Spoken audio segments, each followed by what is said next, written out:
Bonsoir à tous, est-ce que vous m'entendez bien?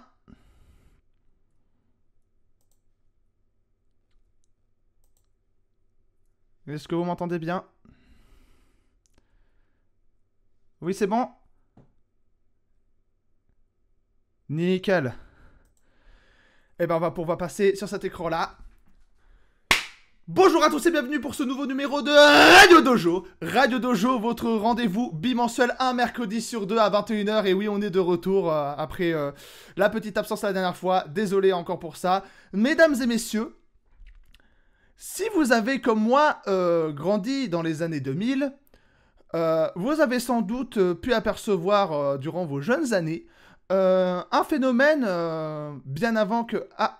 Oh merde. J'avais oublié ça, attendez. Voilà. Il y a un décalage avec l'image. Ah, ça c'est chiant ça. Attendez. On va essayer de le régler. Voilà. Là c'est mieux, non? Dites-moi. L'alerte qui a fait n'importe quoi et qui m'a déconcentré. Bon, on va essayer, on verra en fonction comment on organise ça.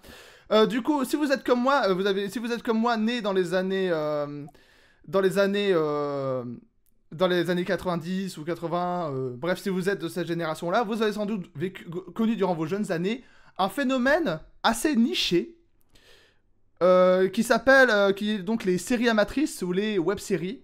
Je parle pas forcément de séries assez marginales comme Camelot qui ont débarqué d'un coup d'un seul sur M6 en surprenant tout le monde.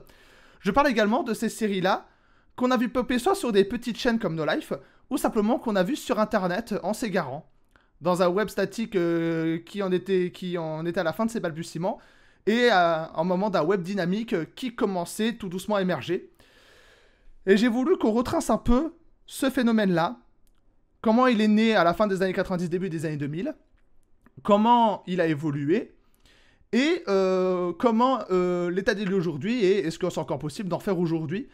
Et pour parler de ça, bah, j'ai invité l'un des plus connus, parce que c'est notamment lui qui va débarquer avec la série Damned en 1998, qui va par la suite faire la Flanders Company.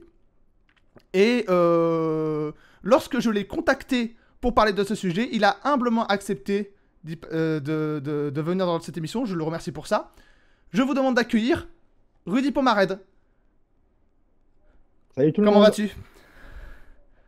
Bah ça va comme un mec en vacances. Donc tout va bien pour moi là Nickel, aujourd'hui. nickel, nickel. Bon, bah encore merci d'avoir accepté mon invitation, sachant que on peut le dire, je t'avais contacté par mail et bon, tu as répondu un peu plus tardivement, mais finalement, ouais, ça a pu se faire. Oui, oui, le temps de retrouver qui me parlait, de donner une réponse, et puis d'avoir un Oui, créneau aussi. Tu vois, les vacances, c'est parfait pour nickel. ça. Nickel. Bah, on va commencer en... Pour pouvoir prendre Pardon. une soirée. On va commencer en parlant un petit peu de toi, parce que tu es aussi là pour ça. On peut voir dans les web-séries que tu as dans les web-séries que tu as réalisées, donc Damned et Flanders, que tu es vraiment imprégné de culture geek. Quelle a été ta porte d'entrée à Oui. cette culture-là? Euh, Comme tout. Alors, déjà, moi, je suis né en 78, donc ça commence à faire vieux de la vieille. Et c'était une époque où les gamins, quand on était devant la télé, on avait des émissions comme Récré Radio, Le Club Dorothée. Plus tardivement pour moi, parce que je suis du Sud, donc elles sont des chaînes qui sont arrivées beaucoup plus tard. Il y a eu la 5 et M6. Bref, il y a eu une fenêtre sur le monde du manga. Et je crois que mes premiers, vraiment les premiers rendez-vous dont j'ai un souvenir même de gosse, c'est Goldorak. C'était le mercredi après le bain. Voilà, c'était réglé comme une fine musique. Albator, alors quelle version? No fucking idea, pour la simple et bonne raison que j'étais trop jeune pour m'en souvenir. Mais c'était le corsaire de l'espace, n'est-ce pas? Et les fabuleuses cités d'or, quoi. Qui sont un trésor national, hein, en première version. Donc ça a vraiment été mes fêtes d'entrée dans le monde on va dire, divertissement ou de l'animation, ouais, japonaise. Même si à l'époque, c'était pas très identifié comme ça, quoi. Quand t'es gamin, tu vois des gros robots se mettre des mandales dans la bouche, tu fais ça, c'est bien. Et tu réfléchis pas si ça vient du Japon. des États-Unis, de la Picardie. Enfin, tu kiffes le moment, je crois. Euh, donc voilà, le point d'entrée, c'est ça. Et puis, au fur et à mesure que tu grandis, ben, j'ai eu la chance de grandir en même temps que cet univers se démocratisait, en fait, commençait à grignoter de plus en plus de domaines. C'était du film au kilométrage acheté sans réfléchir à l'époque de Dorothée. D'où les versions What the fuck, le dessin animé comme Ken le Survivant Oui, ou Mickey qui était l'Explode. aussi faite parce qu'à l'époque en France, on n'arrivait pas à s'imaginer que les dessins animés ça peut être pour autre chose que des enfants. Et lorsque on a récupéré ça, c'était en mode on va essayer d'improviser quand même un peu. Oui, puis il faut imaginer que dans la chaîne d'approvisionnement, il y avait quand même des mecs qui disaient ça là, c'est pas cher, on prend. Il n'y a rien à foutre de savoir si c'était adapté à des gamins ou pas. Ils donnaient ça ensuite à des gens en disant c'est fait pour des gamins de 8 ans. Il y a des cerveaux qui explosent. Ouais, bon, on va faire des blagues. Hein. Maurice Sarfati, on l'appelle, il va sauver le truc. Euh, ouais, c'était un peu étrange. Puis après, ça a commencé à gagner des lettres de noblesse avec des éditeurs comme Glénat qui ont commencé à introduire bon, bah, Akira Toriyama, Akira tout court.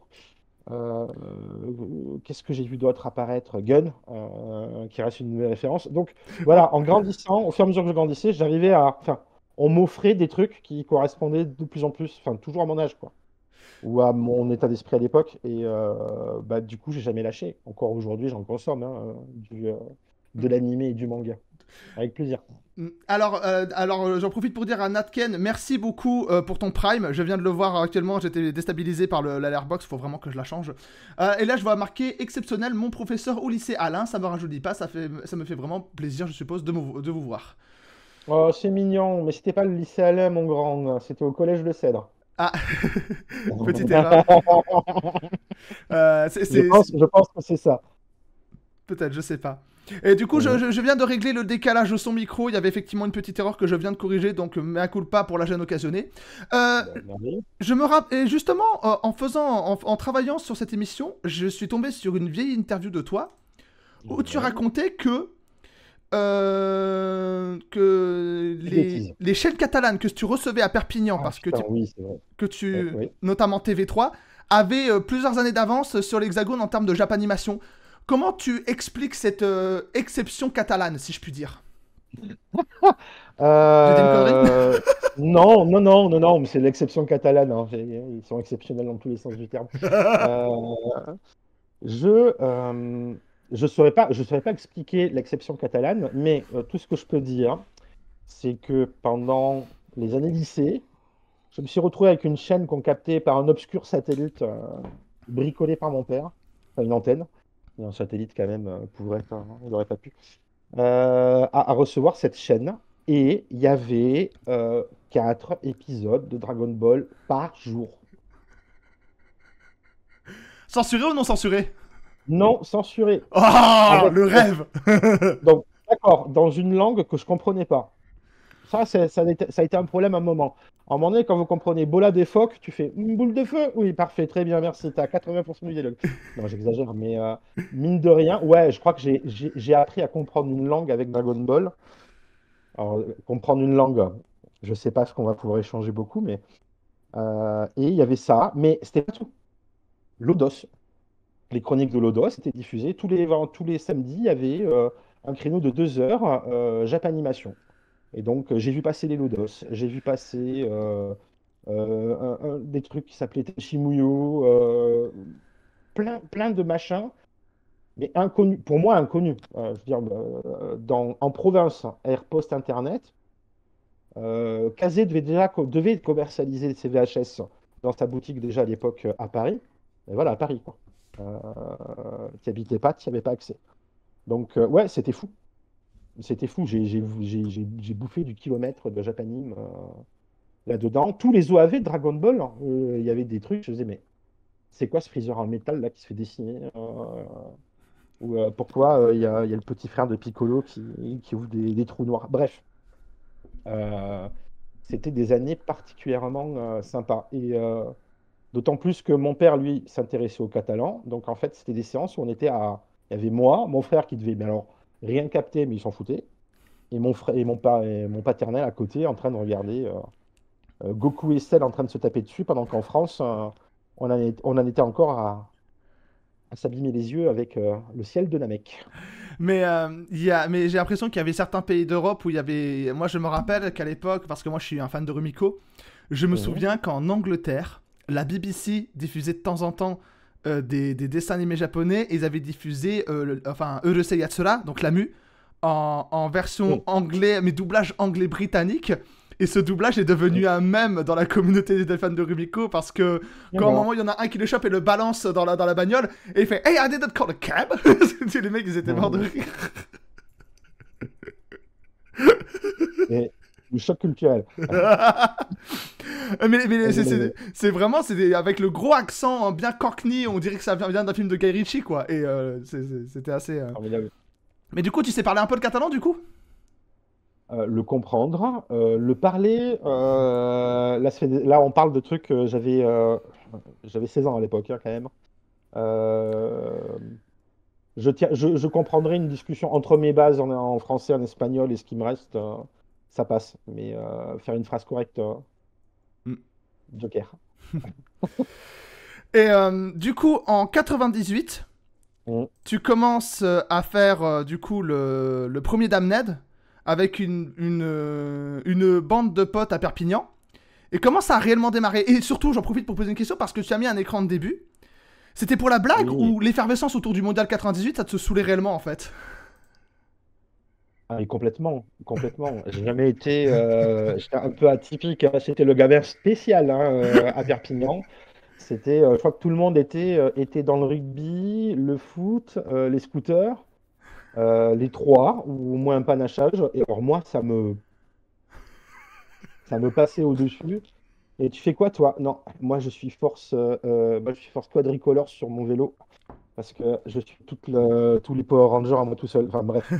Euh, J'évoluais pas dans le même, j'étais pas dans la même stratosphère que le reste de mes camarades. Le weirdo de service Donc un peu. effectivement, ouais, donc le 98, moi j'espérais qu'on se fasse éliminer vite et puis qu'on n'en parle plus, quoi, comme d'habitude.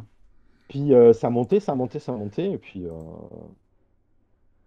bon, c'est pas pour ça qu'on a tourné Damned, mais il s'avère que ouais, on n'a pas hésité entre se mettre devant la télé pour regarder du foot ou euh, se mettre des mandales dans la garrigue. On a choisi de se mettre des mandales dans la garrigue. Chacun ses kinks, hein, déjà, ouais, on ne shame pas, hein, merci. Ouais, donc on s'est éclaté pendant toute cette période-là à faire ce truc. Parmi les cigales, je crois que on aurait pu l'appeler damné de cigale. On s'en rendait pas compte à l'époque. Si, on s'en rendait compte parce qu'on gueulait comme des putois tout le temps pour couvrir le bruit. Mais, c'était pas nos premières pérégrinations en fait vidéoludiques, hein. En gamin atypique, bah, quand tes camarades font pas les mêmes choses que toi ou sont pas dans les mêmes trucs que toi, tu te fais chier rapidement. Et tu cherches à t'évader. Au début, ça a été le dessin. Donc, je dois avoir lâché chez mes parents ici. C'est pour ça que la webcam, elle est un peu. Et puis, je suis en mode détente. Mais je sais qu'ils ont ici des cahiers Clairefontaine remplis de chevaliers du zodiaque bizarre et de caméas tirés par des personnages avec nos prénoms, hein. Bref, des trucs de gamin. Et puis un jour, mes parents ont acheté un caméscope et quand je l'ai eu en main, bah, c'était fini, quoi. C'était fini, je me dis on va faire des films avec ça. Et puis on a commencé à faire des films.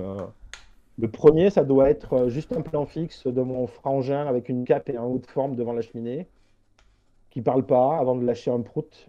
Et moi qui dis derrière Monsieur Prout, Ok. majordome. Et fin, voilà, c'était la première production. On revient de loin. Mais d'ailleurs, je pense qu'on peut le dire, avant le début de l'émission, tu nous avais montré une sorte de pastiche de X-Files que tu avais fait avec ce même caméscope. Oui, bah, alors oui, oui, exactement. Sauf que j'ai dû rajouter un lens flare ou deux à l'époque où la numérisation était devenue possible. Mais oui, des trucs honteux, il y en a sur cet ordinateur. Ça se partage, hein. Après, bon, faut voir si les gens, tu veux les faire fuir ou pas. Mais si, il y a du vintage. Ça se négocie. Mais du coup, en fait, la base, c'est juste une bande de potes qui s'éclate avec un caméscope VHS. Vraiment, l'équipe de base, c'est moi, mon frangin, mon cousin.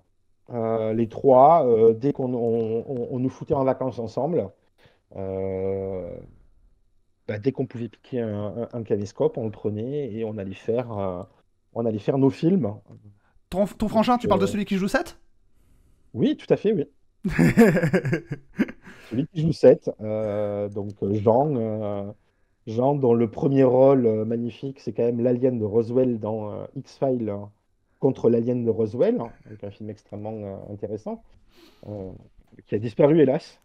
Je pense que Jean l'a fait exprès de le faire disparaître, mais Il en avait on honte. n'a plus les bandes. Oui, non, mais il a tout pour plaire, ce film. Il y a du bébé mutant, il y a Monsieur qui accouche, hein, il y a moins d'Anna Scully. Enfin, il y a tout ce qu'il faut pour qu'il ne faille pas le montrer. Il y a un pote habillé en CRS qui fait des blagues racistes. Enfin, tout ce qui a été normal pour des gamins pas malins de 1996, mais qui aujourd'hui nous voudraient, je sais pas, moi, 3 ans de prison ou un ban avis des réseaux sociaux, Ah et non. à juste titre. Oui, moi je me rappelle quand j'avais vu des DVD de la version américaine de Ghost Stories de 2000 où ils s'étaient Mm. amusés à retaper tous les dialogues pour foutre des blagues hyper border, j'ai dit ça passerait plus aujourd'hui. Non, il y a plein de choses qui passeraient plus de ces années-là. Et bon, il y a un contexte, hein, le tout, c'est d'en revenir, en fait. Hmm. Je me dis, moi, bon, tu as fait tout ça, c'est pas très grave, en fait, du moment que tu as compris qu'aujourd'hui, ça se fait pas et que tu retombes pas dans les mêmes. Parce que, en fait, ça peut faire mal ou. Hmm. Oui, ça peut faire mal, en fait. Ou tu participes indirectement à quelque chose qui est pas bien. Donc, Et dans le. Mais en plus, même dans le contexte de l'époque d'Amnet, parce que je l'avais visionné du coup dans le cadre. Parce que moi j'étais plus. Je regardais plus Flanders qu'autre chose. Mais c'est vrai mm, que quand j'avais vu cet épisode-là qui date de 98, on avait vu ça avec un ami, on a dit c'est très amateur. ah, bah, Mais oui. dans le contexte de l'époque, je t'en avais parlé justement Mm. durant la préparation de l'émission. Dans le contexte de l'époque, il devait y avoir c'était quoi des caméras en SVHS. Enfin, c'est vraiment de la bande magnétique classique parce que à l'époque le numérique c'était encore très confidentiel. Je crois que le premier film tourné entièrement en numérique, bah, c'est en France, c'est Vidox. Je crois que c'était en 2001 où vraiment ça a commencé à tourner à la numérique pleine bourre. C'était une connexion bas débit 56K. Le haut débit n'était toujours pas arrivé à ce moment-là. C'est une Mhm. version de première, je crois que tu avais indiqué dans une interview que c'était une version de première, mais qui est 4 points, je sais plus lequel, mais une version assez rustique. Et c'est quoi les pires contraintes que tu as rencontrées quand tu as fait le premier Damned? Alors, le Damned, quand on l'a tourné, le montage numérique apparaissait en fait. Hmm. Jusqu'à présent, nos films, c'était simple. C'était on prend la caméra, on tourne les plans dans l'ordre, le film est sur la bande. On n'avait pas le choix. On Ouais. n'avait rien pour faire du montage ou quoi que ce soit. Donc c'était attention, hein, attention, tu loupes pas, hein. 3, 2, 1, bip, tu appuies sur le bip de la caméra, le moteur tourne ou tourne pas, tu fais ta séquence, tu l'arrêtes à la fin. Avec des trucs genre, en fait, on avait synchronisé un radiocassette avec des bruitages de coups, des séquences de coups, de bruitages de jeux de combat. Et il fallait lancer la caméra, appuyer sur le bouton de la cassette et que les mecs ils tapent au bon moment. Hmm. Ça marchait pas. Mais on a fait des trucs de 30 minutes comme ça. Et quand les outils de numérisation arrivent, euh, je chope le truc le plus basique qui puisse exister. Et je dis aux potes, on va essayer de tourner un truc, mais je suis pas sûr qu'on puisse faire du montage. Donc on va le filmer comme si on le faisait avant. Donc, alors je vous garantis, il y a des scènes de combat, vous y allez, hein. Si vous faites semblant de vous mettre des coups, ça rendra pas bien. Donc, dans Damned 1, on se tape, hein. Je crois qu'à un moment donné, on réfléchit pas si on se met des tatines, pas, on y va, quoi. On a été fou. Donc, je pense que là, c'était la pire des contraintes parce que les gars, enfin, j'ai mis tout le monde sous pression alors que on était des gosses, quoi. Et ben Ouais. là, d'un coup, là, j'ai dit, allez, on va faire un truc qu'on n'a jamais fait. Et j'ai pu faire du montage dessus. On a pu le numériser et donc je crois qu'on a fait une semaine. On a tourné un week-end en se disant, en s'en mettant plein la tronche, en disant, ben, on espère qu'on pourra monter. Et le week-end d'après, on a su qu'on pouvait et on a fait ça un peu différemment. Mais ça doit être le seul Damned dont j'ai encore les bandes originales, celui-là. Ça t'a mis combien de temps pour l'uploader C'est-à-dire sur. sur le net? Ah, mais il n'y avait pas de net à l'époque. Si, il y avait Damned enfin 1, connexion 56K, il y avait ça, mais c'est tout quoi. pas chez moi. Non, non, pas Ah chez d'accord, ah moi. oui, oui, c'est vrai que toi, ouais, c'est vrai que oui, effectivement, oui. Nous, on a découvert Internet avec Damned 3. Ouais, Damned 3, ouais. Donc en 2000. En école d'ingé, moi j'ai eu Internet en fait.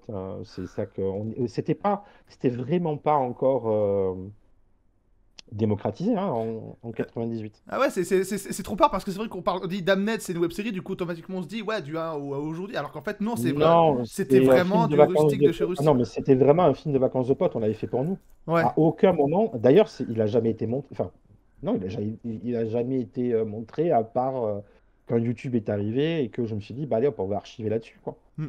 Mais sinon, il a jamais été montré celui-là. Le premier qui a été montré, c'est Damned de Gen, qui a été fait avec une autre équipe parce qu'en fait, il y a une rencontre.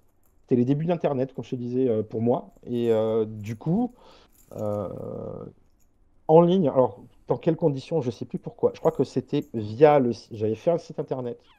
Il y avait les extraits du premier Damned.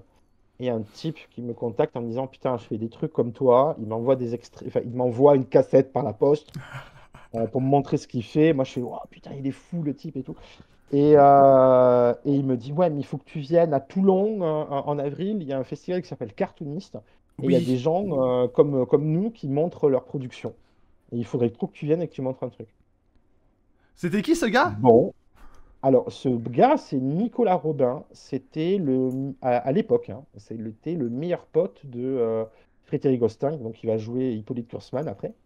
Donc je les ai rencontrés. C'est mes deux premières rencontres, enfin la même année, enfin au même endroit. Je rencontre ces deux-là, donc Frédéric Costin, Nicolas Robin, Simon Brochard, qui travaillait à l'organisation du cartooniste à l'époque et qui faisait des trucs aussi. Alex Pilot qui va créer No Life, Hmm. Sébastien Ruchet qui va créer No Life. Oui. Qui c'est qui On avait embrasse toute cette fine équipe d'ailleurs au passage. mais bien sûr. Cyril Lambin, qui est aujourd'hui le mari de Caroline Segara, qui joue bah, les deux jouent encore dans Flanders. Donc là, on est en 99. Et bon, ben moi, on me dit, il faut faire un truc. Ok. Je suis coincé à Grenoble, tous mes potes, ils sont à Perpignan. Bon, je crée un club vidéo dans l'école qui veut me suivre. Voilà, il y a ce projet. Vous n'avez pas une idée pour ce projet, les gars? On écrit un truc ensemble? Non, personne n'est motivé. Bon, moi j'ai un truc, mais le problème c'est que c'est moi qui écris, donc ce sera pas une œuvre collective, hein. Vous en avez conscience. Ah ouais, mais c'est trop bien et tout, on va le faire. Ok. Damned again avec nouvelle équipe. D'où le Donc, changement de casting, ouais. C'est vrai que ouais, le changement de casting, il est dû à un impératif géographique. Mes potes de Perpignan sont sur Perpignan. Ils étaient un peu plus jeunes que moi, donc moi j'étais en école d'ingé, ils faisaient leurs études, mais on n'était pas mobile, quoi. On n'était pas, on n'arrivait plus à se retrouver. Et donc, on a tourné pendant les vacances scolaires avec ces collègues d'école d'ingénieurs, les Damned 2, 3 et 4. Voilà, bah, les 3 années, un par année d'école. mais J'ai pas beaucoup bossé à l'école. mais justement, je t'en avais parlé lors de la préparation de l'émission, mais moi avec mes yeux, après moi je suis né en 96, donc j'étais trop jeune pour connaître ces périodes, mais c'est vrai que moi, de ce que je vois avec le recul, je me rends compte que malgré ce fait que Internet était encore très de niche, j'avais remarqué qu'il y avait quand même quelque chose dans l'air du temps en francophonie, surtout dans l'Hexagone. Il y avait vraiment la première génération vraiment de création otaku, enfin de création geek et otaku vraiment amatrice. Parce qu'il y avait toi, il y avait Fabien Fournier qui commençait de son côté lui aussi. Il y a eu Alex Pilot qui a débarqué avec France 5. Il y a eu le collectif Goto One. Attends. Je crois qu'Alex, c'est le premier. Si tu veux vraiment l'historique, hein, cartooniste, donc première convention Ouais. à Toulon sur la Japanimation. Et je crois que le premier cartooniste donc première convention en France de Japanimation, Hum, tu as deux cosplayers qui se pointent. Il y a un Albator, il s'appelle Alex Pilot. mhm. Donc il y a des photos qui doivent circuler encore, hein. Et il y a un Roland de Ranma 1,5, hein, celui qui se transforme en cochon. Ryoga, du coup, oui. Ryoga, voilà, excuse-moi, je n'ai plus le prénom en japonais. Et il s'appelle Sébastien Ruchet. Donc en fait, c'est les deux premiers cosplayers de France, Qui a- officiels, puisque c'est les deux premiers qui se pointent d'une convention. Il y en a d'autres, hein, mais ils en font partie, les gars. Et l'année d'après, Alex Pilot, il se ramène avec une cassette VHS qui diffuse, je sais pas dans quelles conditions, d'un film qui s'appelle Bitoman, fait avec ses potes. Donc ses potes déguisés avec les cosplays les plus cheap que tu peux imaginer et qui se tapent dessus avec des kilogrammes d'électrolitres qui sont balancés sur des cris, avec des cris, Soyez enfin, sympa, avec des gens. sympa rembobiné de Michel Gondry. Mais c'est exactement ça. Et les gens dans le festival sont fous. Enfin, ils adorent le truc. Donc le mec en ramène, en ramène, en ramène, en ramène. Pour te dire, je crois que quand moi j'arrive avec mon Damned 2, il diffuse Bitoman 11. Ah Le ouais, mec en donc. faisait 3 par an, tu vois, mais ah oui, oui, non, mais Mais c'est vrai que il y a Kennedy avant France 5, hein, D'accord, oui, parce que moi j'avais dans mon esprit, il me semblait qu'il était débarqué avec France 5. Non, il avait fait deux trucs avant. Donc oui, effectivement, non. historiquement. All Five, c'est sa première production où il s'est mis à cœur de faire le plus pro possible et un projet de longue date avec plein de gens il y a beaucoup de gens, il y a plusieurs personnes à l'écriture. Il y a plus, enfin, bon, c'était vraiment la première usine que Alex s'est monté France 5 qu'avec du bénévolat et des gens amateurs et compagnie, mais avec une équipe, avec chacun sa tâche finalement, Hmm. des acteurs et des gens à la technique qui vont aider pour faire des costumes, pour faire des cascades, pour des trucs comme ça, quoi. Mais c'est vrai que, mais du coup, oui, mais ça, du coup, merci de me rectifier. Mais c'est vrai, j'avais l'impression qu'à cette époque-là, dans l'air du temps, il y avait quelque chose. Il y avait même un peu plus tard, il y avait les premières sagas audio avec John Lang, etc. Et ça, j'ai sent- Oui, alors j'avais, je pense que je, son... je, je finis juste. Vas-y. Après, il y a eu certains projets un peu plus qui vous voulaient un peu plus pro, qui ont plus ou moins été bien accueillis. Je sais qu'il y avait bon, il y avait le projet Code Lyoko qui s'inspire un peu de ça. Bon, ça a donné ce que ça a donné. Le projet Nathan, bon, il y a eu toute la controverse autour de son créateur qui a fait que ça a pas pris. Mais c'est vrai qu'il y avait quelque chose dans l'air du temps à ce moment-là précis. Comment tu l'expliques? Déjà par le fait que la convention ait permis à tout le monde de se retrouver au même endroit. Hmm. Moi, je sais que nous, ça a été galvanisant, en fait. 99, donc il y a plein de groupes qui ne se connaissent pas, qui se découvrent, qui se présentent les choses. Et pour tous, hein, je crois que pour tous ceux qui étaient là, et moi le premier, la révélation, c'est de faire. Mais attends, il y a d'autres tarés qui font ce genre de trucs. Enfin, on n'est pas les seuls à avoir vrillé, être sur notre nuage, hein, à faire des trucs que personne ne regarde. Les gens regardent, les gens aiment. Oh fuck! À partir de là, c'était terminé dans ma tête, hein. On était sur quelque chose. Et je pense que ça a été le cas pour beaucoup. Et le fait de s'être rencontrés, là, les quatre ou cinq qui à ce moment-là, s'amusaient, euh, il y a eu une émulsion, quoi. Un peu de compétition, peut-être aussi, en fait. Ah, il y a eu la... Non, Comment ça mais va? dans le bon sens. Ah, d'accord. Dans le bon sens. Ah ouais, non, moi, par exemple, je me rappelle que si tu regardes Damned 2, il n'y a pas un plan qui bouge. Formaté par un type qui m'a appris à filmer, mais avec des codes extrêmement rigides, tu poses ton plan et la caméra n'est pas mobile. Et je présente Damned Again et je vois les autres, mais courir avec la caméra, tourner autour des gens. Et là, je fais putain, mais on peut faire ce qu'on veut en fait. Et je sais que moi, ça a été mais vraiment genre révélateur, tu vois. Mais c'est vrai Euh, que dès Damned 3, tu fais des gros plans sur des visages, tu passes au lieu de visage juste en spray ah ben et ne tu cherche pas, filmes les dialogues comme ça, quoi. C'est en mode vraiment excentrique, quoi. c'est ça. Et bien ça, c'est l'influence des gars de cartoonistes. Parce que les mecs, ils avaient aucune limite. Ils disaient, puisqu'on s'inspire de trucs japonisants, allons-y à fond, quoi. On n'a pas de pognon, mais on Et a des idées. Voilà. ouais, ouais. Et puis Alex était très fort pour ça, tu vois. Hmm. C'est le premier qui nous refait une scène à la Matrix, hein, mais genre en essayant de caler au truc, tu vois. Et là, on fait, ah ouais, mais c'est vrai qu'on peut pousser les choses comme ça aussi, à essayer de faire de la référence, mais pas que avec enfin, une perruque sur la tête ou une phrase. Bref, on a évolué ensemble hein, dans ce maelstrom. Et bah, il y a plein de gens qui sont essayés de rentrer. Alors, le truc a été difficile, je pense, à l'époque.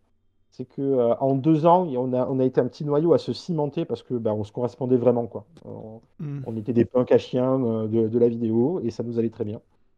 Et il y a des gens qui ont essayé, je pense, de rentrer là-dedans, qui ont dû se heurter à un mur à une certaine époque.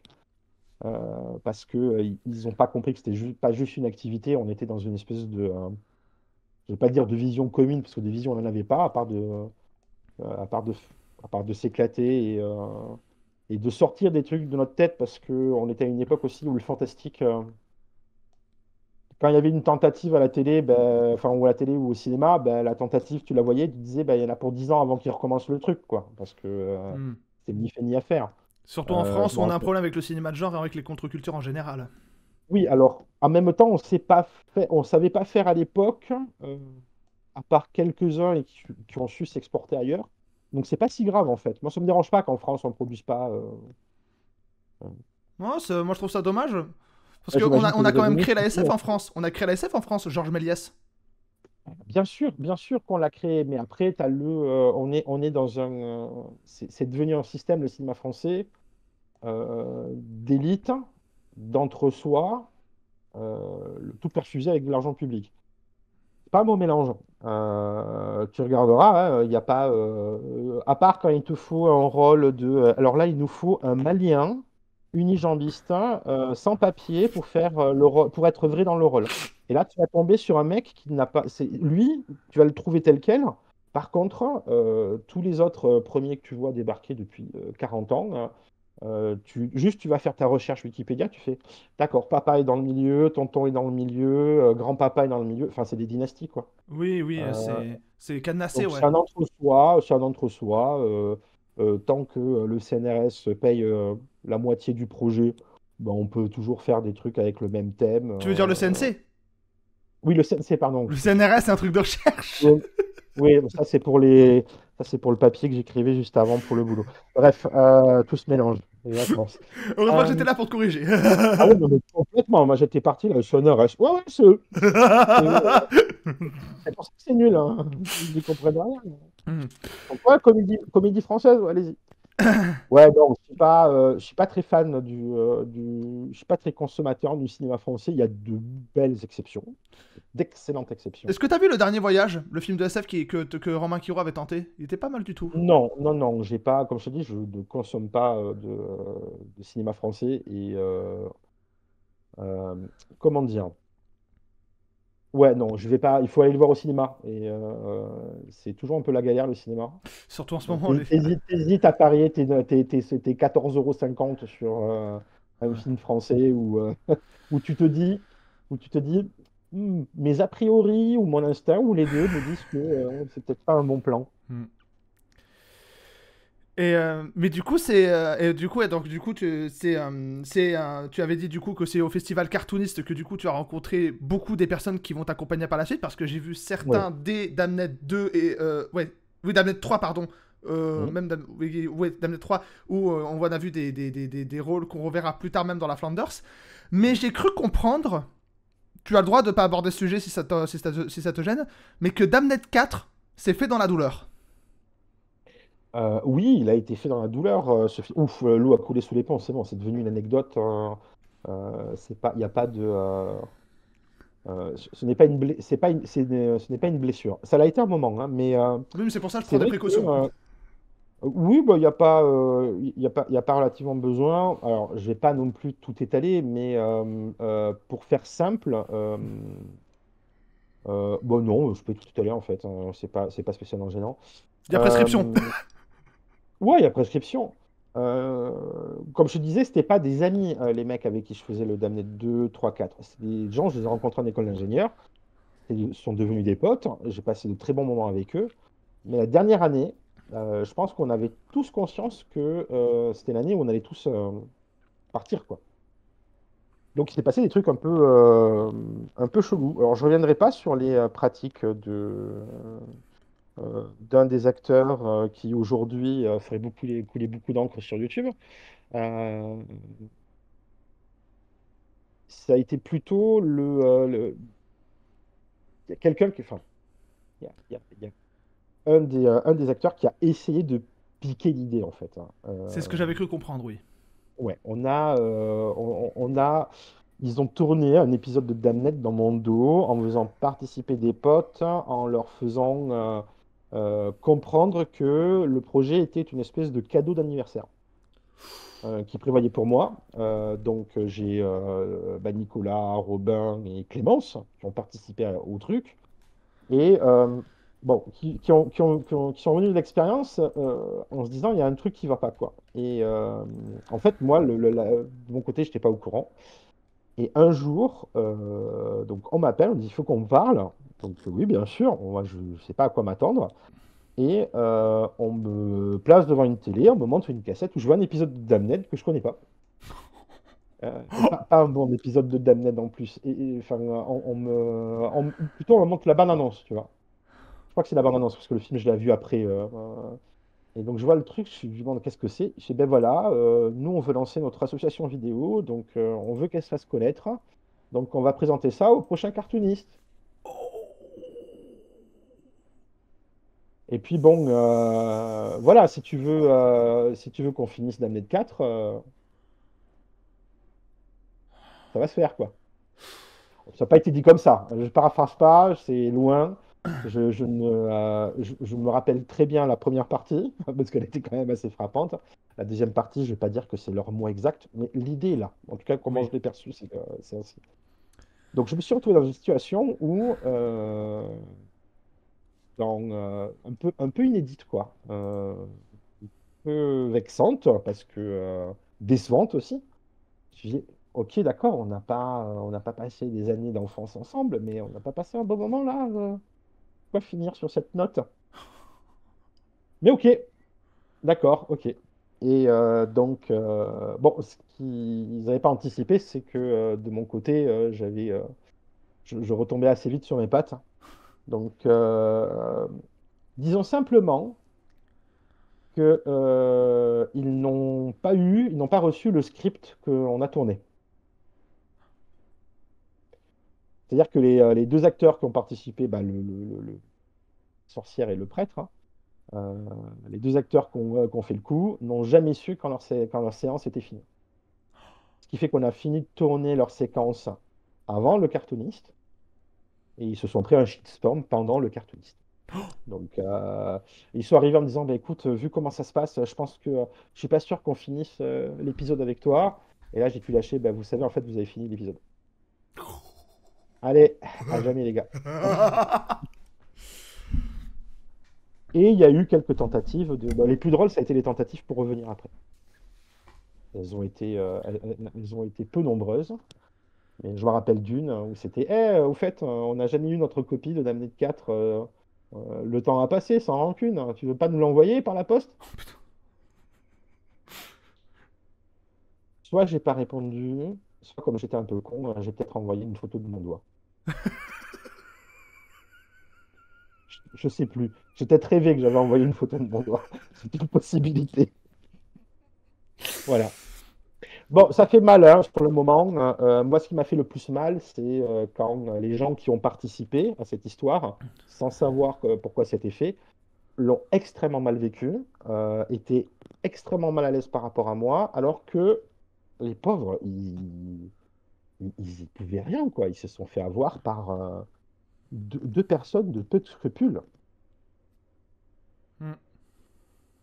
Ça va, c'est pas un drame, hein, personne n'est mort, hein. Oui, non, mais c'est clair que sur le moment, Mais c'est pas. En vrai, je vois ce que tu veux dire. C'est pas le désespoir absolu, mais bon, t'avais pas besoin de ça, quoi. C'est ça en fait. T'avais pas besoin de ça. c'est très décevant. Tu pensais avoir, quand tu partages des trucs comme ça avec des gens, tu penses être. En fait, naïvement, je pensais qu'on était tous sur la même longueur d'onde. On vit une expérience un peu what the fuck et qui est agréable à vivre. Je savais pas qu'en fait les autres faisaient des plans sur la comète de façon différente. Euh, je savais pas que pour une, par exemple, ben, en fait, ce micro-succès euh, pouvait être comment dire, attirant au point de chier sur une amitié Hmm. pour se servir du pote comme tremplin de la pire des façons que ce soit, parce que c'est planifié, il y a du mensonge derrière. J'ai dit, ah, meuf, éventuellement, tu vas me le dire. Rudy, on ferait pas un truc pour lancer mon asso? Tu voudrais pas qu'on fasse un truc Damned et puis c'est mon asso qui la présente? Oui, c'est Oui, con, c'est le hein? fait qu'il t'ait pas au moins demandé, quoi. Limite, Ouais, ouais, ouais, ouais. Je sais pas si j'aurais dit oui ou non. En fait, j'aurais pas été dur à convaincre avec de bons arguments pour le faire proprement. hmm. Bon, ils ont choisi la souillure. J'ai pas beaucoup de regrets de ne pas avoir de contact avec eux aujourd'hui, quoi. Voilà. Il y a John qui dit scrupule, qu'est-ce que c'est? Ça se mange. Ah, j'en ai, moi, je suis un personnage de scrupule, mais là, sur le coup, pas beaucoup. Là. Non, mais je pense qu'il parlait des autres personnes qui t'ont fait le coup. Mais ouais. Ah oui, non, mais eux, c'est leur honneur même hein, qu'ils ont mangé à ce niveau-là. Même aujourd'hui, tu vois, après 25 ans, je me dis, ouais, ouais. Ouais. Mais heureusement que ça s'est fini là, parce que je sais pas, on aurait été copains pendant 10 ans encore, qu'est-ce qu'ils m'auraient fait, quoi? Oui, oui, c'est ça, ouais. Mais du coup, Ah, je lui dis, on a besoin d'un rein, tu veux pas donner le tien? Bah oui, écoute, ah, on l'a vendu, c'est d'acheter la maison. Quoi? du coup, c'est ça qui t'a poussé à faire Damned Next? Oui, parce qu'en fait, moi, j'étais en bad, je pense, parce que je me disais, bah, c'est fini, et on n'est plus là pour le faire. Mais comme ils m'ont fait ce coup-là, après, je me dis, mais je vais pas finir avec eux. Euh, on va continuer, on va faire mieux, et on va faire avec d'autres personnes. Et ces personnes, c'était Clément et Rémi. Clément, c'est Rémi qui joue Clément et Rémi. Ah, pour dire à quel point j'en avais rien à foutre. Hein. Ouais. Et oui, non, mais on va faire quoi? Bah, toi, tu vas faire un perso, on va l'appeler Clément.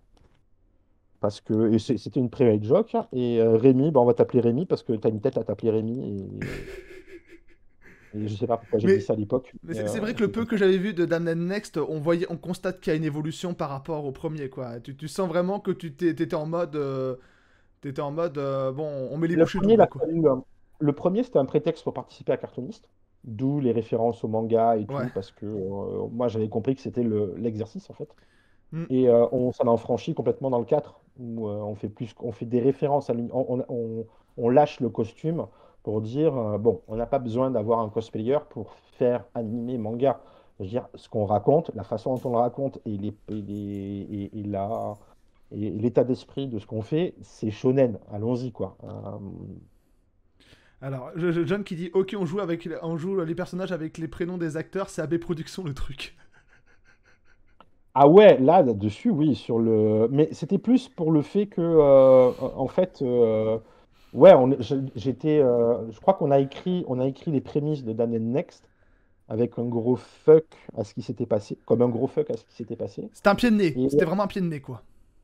oui, oui, c'était un gros doigt d'honneur même.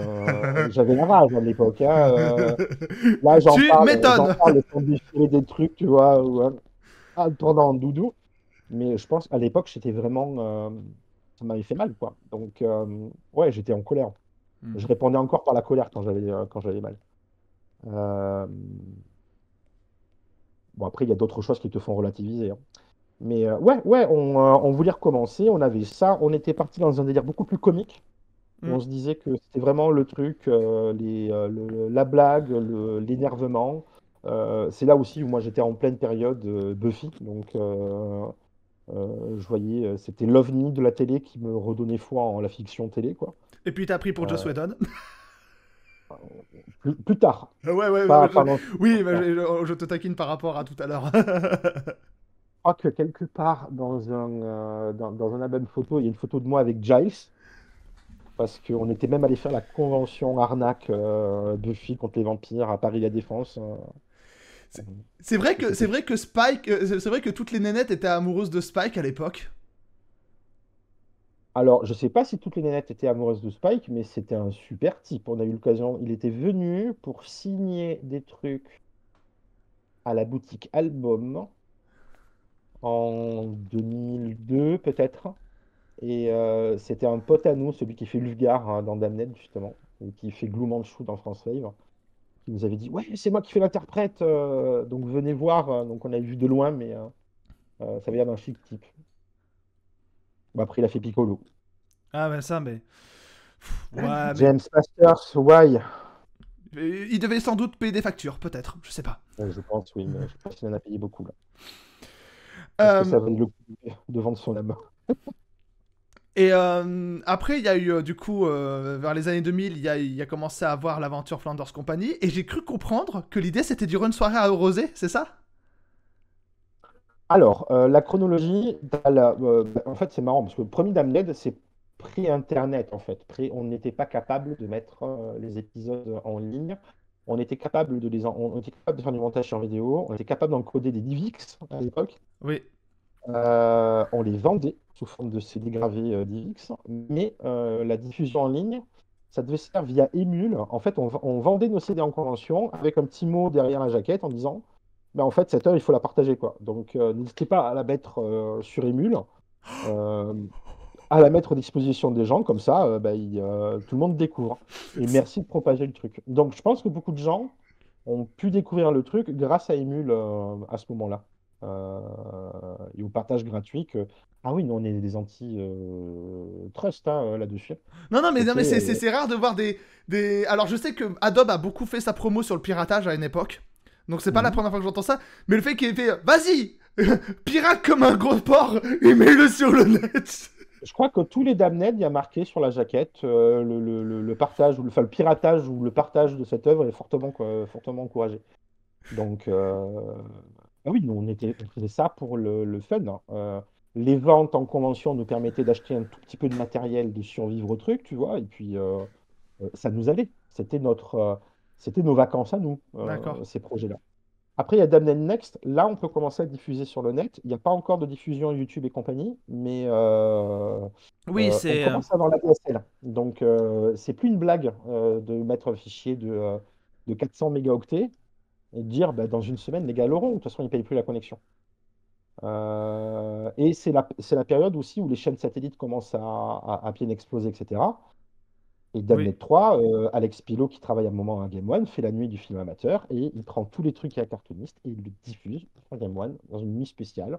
On vient Oui. tourner une nuit à Game One, on est à 10, 15, on est une dizaine de groupes, dont Davy Mourier d'ailleurs à l'époque, qui se découvriront rapidement et on a Game One toute la nuit.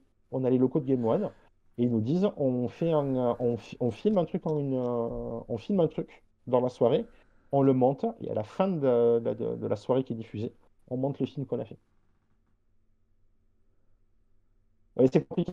En fait, pendant le tournage de l'émission, on a eu les locaux de demande pendant une journée, et tous les groupes sont retrouvés. Et il a fallu qu'on écrive, filme et monte euh, un projet commun en une soirée.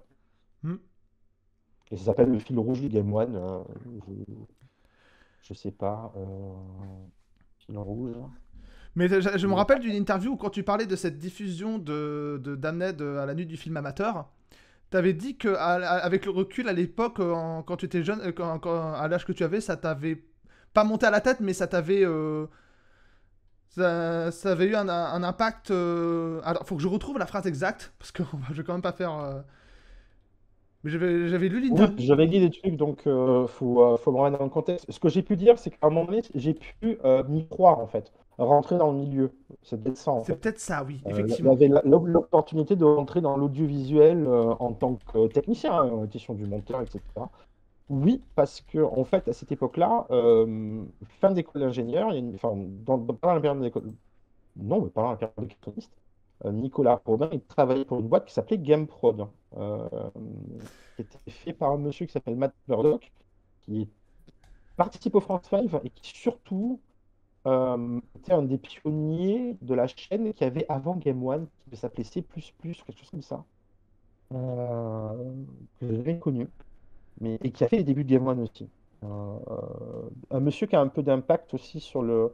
Je crois qu'il a fait pas mal d'articles sur Player One, etc. Donc il avait sa boîte de production et on m'avait demandé de venir faire des essais, etc. Donc pendant un petit moment, je m'étais dit, waouh, en fait, il y a peut-être une possibilité de travailler dans la vidéo. Euh, et puis j'ai mis un pied dedans, 2 mois, j'ai vu ce que c'était et je me suis défoncé les fesses pour avoir mon diplôme d'ingénieur. Alors j'ai retrouvé, c'est sur Cine Étrange. C'était une interview que tu as donnée pour Cine Étrange en juin Ouais, 2008. d'accord. La question c'était la diffusion sur Game One, plutôt content je suppose. Et tu réponds un peu trop même, ce genre de petites choses anecdotiques peuvent monter au cerveau quand on est jeune et con. Oui, c'est ça en fait. C'est-à-dire que quand on arrive à être diffusé, ce qui était inespéré, je veux dire, j'aurais pu remonter le temps à ce moment-là de 5 ans en arrière et faire, Eh, tu vas passer sur une chaîne du câble et repartir. Je ne me serais pas cru. J'ai cru pouvoir aller y travailler en tant que technicien. Puis j'ai vu ce que c'était en fait les conditions. Je me suis rendu compte que technicien, c'était on te donne un boulot à faire, tu le fais et en plus tu le fais de la façon dont on le demande. Moi, c'est. Et j'ai toujours en fait travaillé sur mes projets essentiellement et je pense que c'était une composante. Si je l'enlevais, c'était plus un plaisir. Hmm. Donc autant rester sur la voie où j'étais, Tu c'était pas voulais plus pas mal. faire un boulot d'exécutant, ouais, c'est pas vendeur du tout, Bah, ouais. je pense que non, ça n'aurait pas été. Alors je l'ai fait alimentairement parce que j'ai fait des montages pour Game One. Mhm. Quand je passais mon concours de prof, quand je passais mon CAPES, j'avais trouvé, enfin, Alex m'avait débloqué ça comme je faisais des piges à Game One. J'étais pigiste à Game One le temps d'une année, quoi. Et bah, ça m'a permis de payer l'appart, de tester aussi le boulot de technicien et de me dire non, mais tu as raison de passer ton CAPES. Tu t'amuseras plus là-bas. Ben, Mazo, hein, j'y peux rien. Je vois. Capes, rappelle-moi ce que c'est parce que je Le l'avais. CAPES, c'est le concours pour être prof en secondaire, quoi, au Oui, t'as été lycée. prof de physique-chimie, je crois, en plus, je crois, toi, non? Ben, c'est ce qui paye mes factures. Ah ouais. Et Donc, je c'est crois bon même que t'en aussi. fais référence dans Flanders Company, tu dis, perso, je me vois pas enseigner de la chimie à des élèves. Mais bien sûr, puisque très rapidement, les élèves, du moment où Internet, enfin, dès 2010, les gamins, ils ont un prof, ils allaient chercher sur Internet. Malheureusement, il y avait des choses sur moi sur Internet. Donc, autant les assumer, hein. Ouais, faire un peu Encore d'autres. aujourd'hui, hein, tu rentres, tu fais ta rentrée des classes, au bout d'une semaine, ça ne loupe jamais. T'as l'essaim de sixième qui arrive. Monsieur, c'est vrai que vous avez fait des films sur Internet? Oui. Allez vous ranger maintenant. Ouais, c'est. Laissez-moi. Ça doit être un peu chiant à un moment donné, ouais. Et. Non, c'est mignon. Ils sont mignons, les petits. Mais au début, t'as peur. Et puis après, ça n'a aucune conséquence. C'est rigolo, quoi. Et du coup, la question de base, c'est ouais, la Flanders, visiblement, c'était. C'est vrai ce que j'avais entendu que c'était du rhum soir arrosé ou c'est totalement fake? L'idée de la Flanders. Alors, Et alors, là, je sais que alors, la totalement Flanders, vrai. on la voit dans Damned 3, mais c'est pas la même. Enfin, c'est différent au niveau du fonctionnement, j'avais l'impression, dans Oui, Damned. c'est pas la même chose, en fait. On a repris le nom pour faire une autoréférence à Damned. Ok. Enfin, il fallait un nom pour la série. Moi, ça m'est arrivé dessus. Et en fait, le concept de la Flanders Company, elle est venue d'une soirée entre tous ces créateurs qui étaient un cartooniste. On discutait que dans nos productions, en fait, on préférait tous jouer les méchants. Parce que les héros, c'était chiant. Bon, on n'était pas allé très loin dans l'analyse du héros, hein, mais on était dans une représentation à l'époque du héros toujours un peu bah, blanc. Le gris, c'était pas trop. Il y avait des tentatives de gris-noir avec genre The Crow, etc. Mais dans ce qu'on regardait, il y avait quand même une bonne scénarisation entre le gentil, le méchant. Non, on parle pas de Vérita parce que quand t'es méchant 3 épisodes et qu'après t'es gentil 172, t'es gentil. Euh, et on se disait que les méchants étaient plus intéressants à jouer. Et je suis plus qui est parti sur l'idée de dire on devrait faire une série uniquement centrée sur les méchants. Et je crois qu'on avait. Qu'est-ce qu'il y avait au cinéma qui avait dû nous inspirer? Ça devait être l'année de Dark City. Hmm. Parce qu'on avait tous en tête l'idée d'une ville qui était mais qu'avec des super vilains ou qu'avec des bad guys, quoi, en fait, gérés par des bad guys. Et on se disait, oui, mais ça doit être un régime très autoritaire. Oui, mais du coup, les gens, ils suivent la loi. Donc, en fait, ça fonctionne, le système. Tout le monde est sur le même. Si tout le monde est traité de la même façon, c'était que la cité, elle dure depuis une ou deux générations. C'est bon, ils ont nettoyé les faibles. Donc, il n'y a plus de problème. Ça fonctionne. C'est autoritaire, mais ça fonctionne. Et on était parti là-dessus. Et alors, je ne sais plus aujourd'hui quelles sont toutes les D'accord. choses qu'on a dites. Mais j'ai des souvenirs vagues d'un pyromane, ça c'était pour moi, il fallait que je joue un pyromane, d'un mec qui était juste un expert comptable, mais qui était le vrai méchant du groupe en fait. Et on avait tout un déroulé sur ce City of Villain là. Et Et ça, c'était le temps d'une soirée, quoi. On a refait le monde d'une soirée. Et quand Alex est arrivé en disant bonjour, j'ouvre littéralement, hein, j'ouvre une chaîne de télé dans 3 mois. Donc, si vous voulez proposer quelque chose, faites-le. Dans ce message sur ton répondeur, tu rappelles, tu fais Alex, qu'est-ce que c'est que cette blague? T'as bu? Non, non, ça fait 2 ans qu'on travaille sur le truc, et là c'est fait, c'est officiel. Dans quelques mois, on ouvre une chaîne, ça s'appelle No Life. Et donc si tu veux diffuser un truc, alors on n'a pas de sous, mais si tu veux diffuser quelque chose, ok. Et c'est là-dessus qu'il a fallu réfléchir à autre chose que Damned, et que l'Influencers Company est née, quoi. Je vois. Alors par contre, je crois que ta connexion cafouille légèrement. Ma connexion cafouille légèrement. Est-ce que c'est parce que j'ai lancé ton stream? Donc Ah, je vais le poser. peut-être, je sais pas. Bon, en tout cas, j'ai essayé de voir de mon côté, j'ai fermé le plus de fenêtres possible parce qu'il y avait des fenêtres Google, mais non, j'ai l'impression que ça Moi va. aussi, tu me dis si ça perdure ou pas. On voit, on voit. Euh, voilà, et... D'accord, et du coup, c'est comme ça que c'est... du coup, t'as ramené toute l'équipe de Damned Next sur le truc. Il y avait juste Ah, bien sûr. il y avait juste Vincent Lindeuil, lui, je l'avais pas vu... en tout cas, je l'avais pas vu dans les castings de Damned. Non, lui, c'est par rapport au groupe, c'est une des pièces importées, comme Laurent Charrier, le terme est horrible.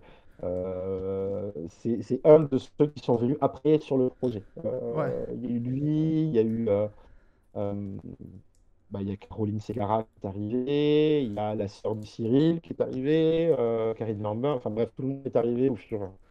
Euh, à partir de la saison 2, il y avait le staff complet, quoi. Je vois.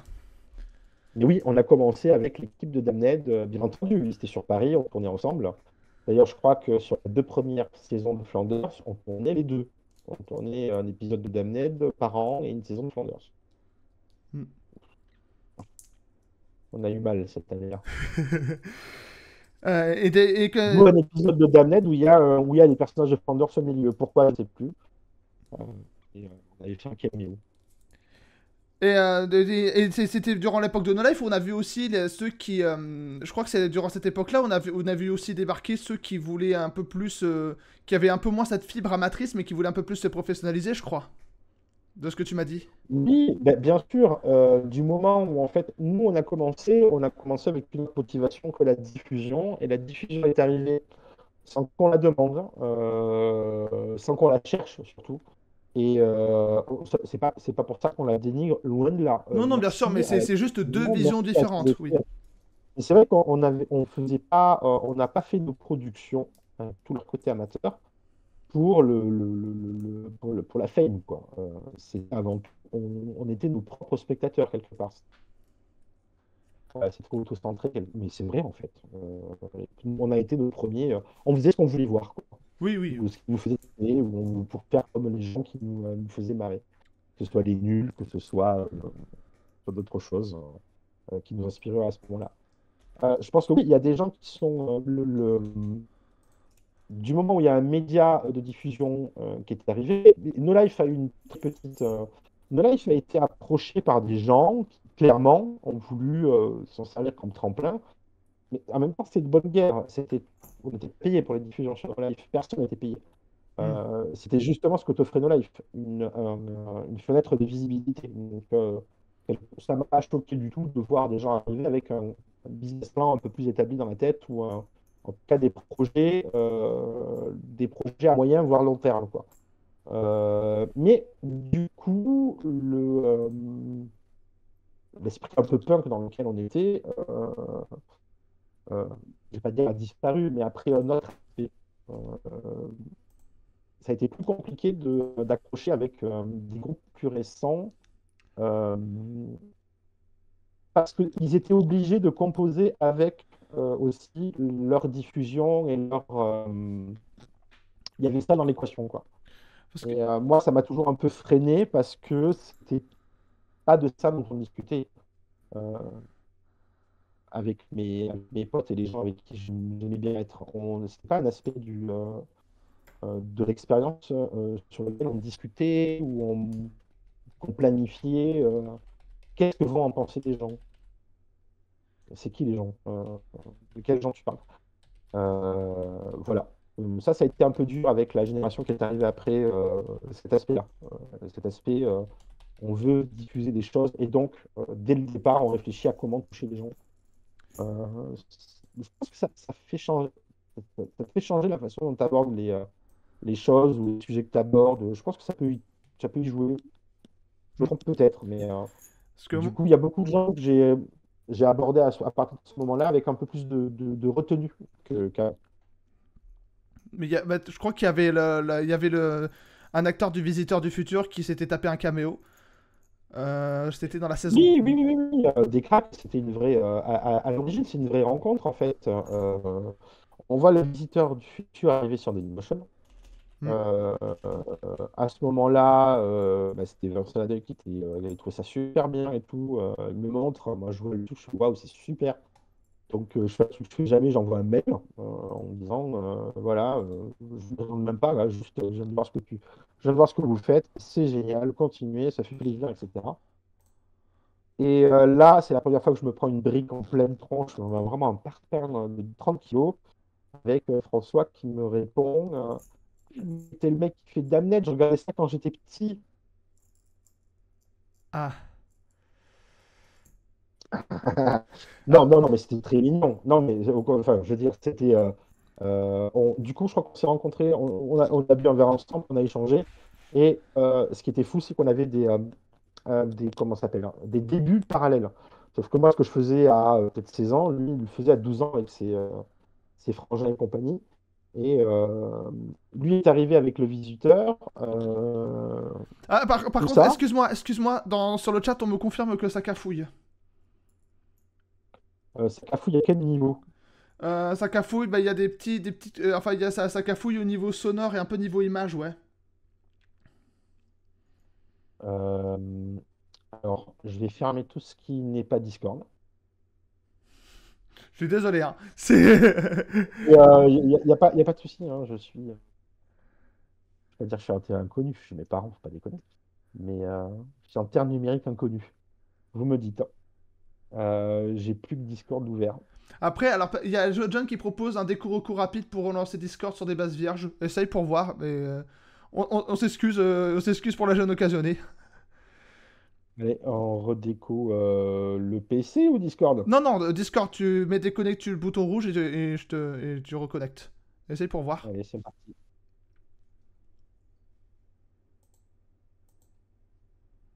Vous avez le temps d'observer mon avatar Révi de Black Lagoon. Ouais, ouais. Est-ce que c'est mieux? Pour l'instant, ça va. J'ai Ah, dit faut que trois j'arrête. mots en même temps.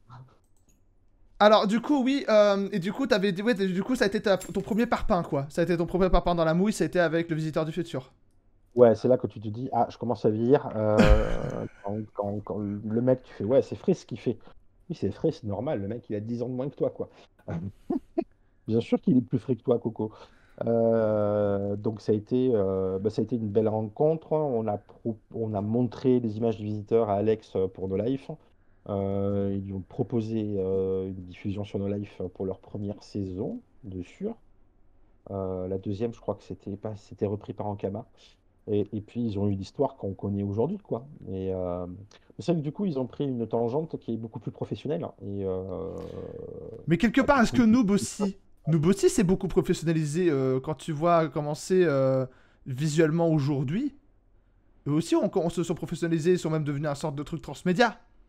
ouais, alors je te dirais que la seule différence du coup entre Fabien et moi, c'est que Fabien en a fait son activité principale. Donc en fait, il arrive à vivre de tout ce qu'il fait. Alors c'est pas la vidéo, mais tout ce qu'il fait à côté. Et donc du coup, il se concentre à son projet. Je vais pas dire corps et âme, il a une famille, et il a ses passions, machin et tout.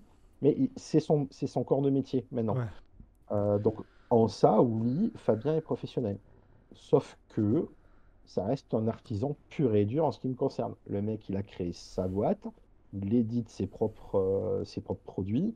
Enfin, c'est votre producteur bio de contenu multimédia, Fabien Fournier. Dans l'état d'esprit, il est obligé d'avoir une logique professionnelle parce qu'il a une boîte maintenant.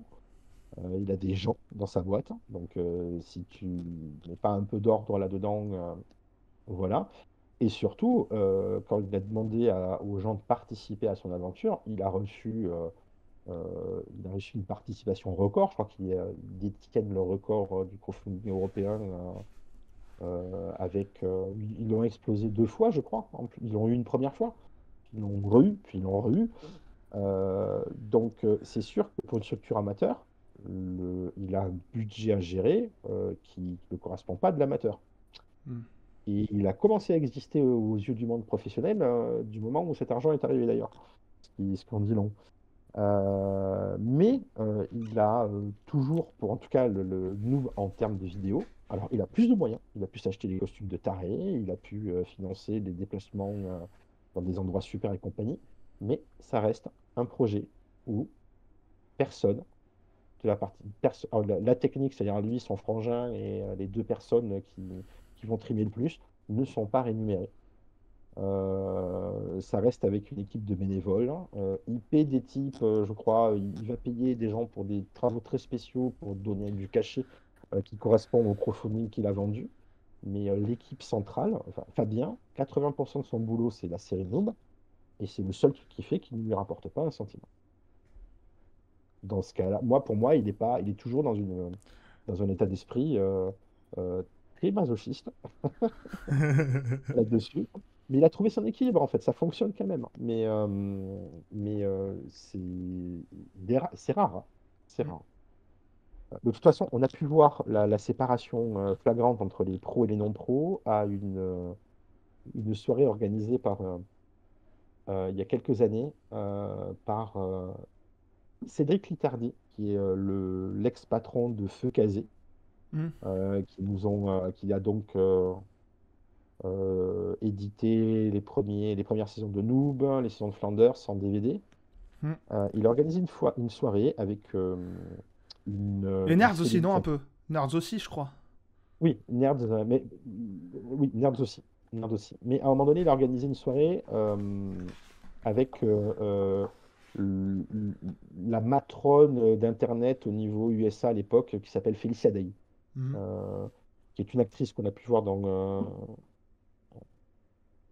une des œuvres de Joss Whedon, qui était Dr. Horrible Sing-Along Song, qui a participé à des épisodes de Supernatural, et surtout qui a lancé qui a fait la série The Guild, euh, qui a été un carton aux USA, qui nous a pas trop touché parce que bah, c'était encore tout était un peu séparé à ce moment-là, mais qui a fait un carton là-bas, et qui a créé, je crois, qui a co-créé Geek and Sundry, qui a été une grosse chaîne de divertissement.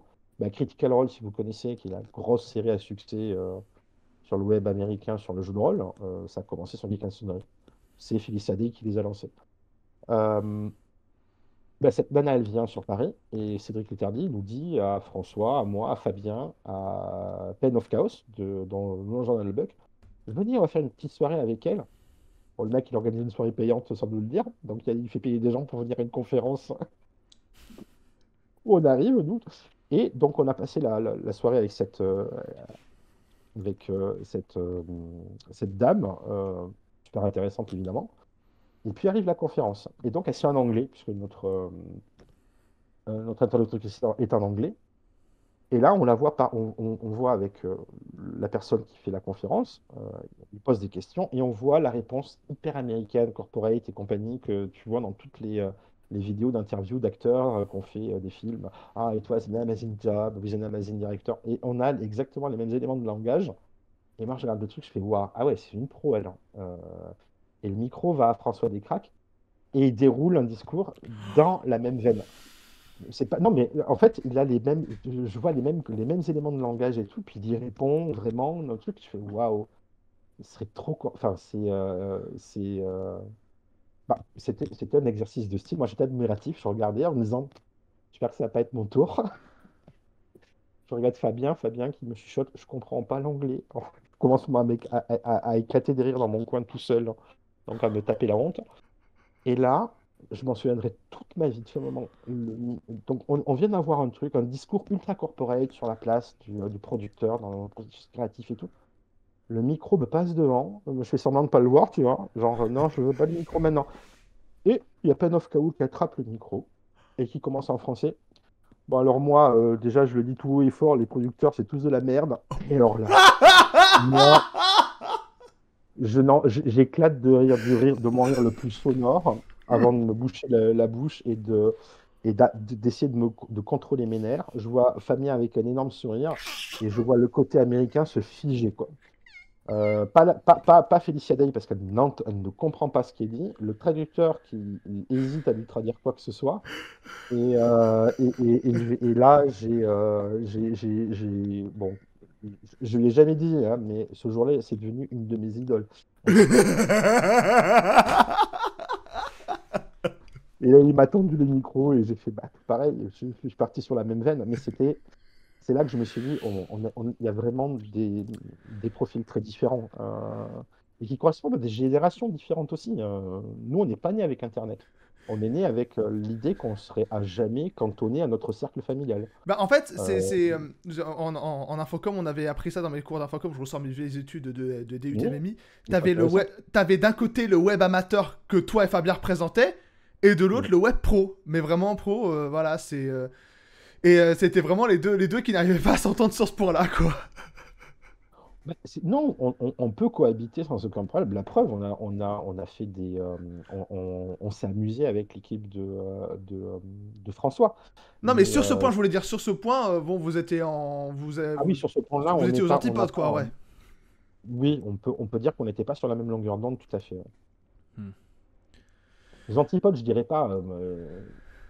Quelqu'un t'approcherait en te disant, bon, Rudy, c'est rigolo, t'as Flanders Company, mais là, voici un budget, voici une équipe, qu'est-ce que tu fais avec?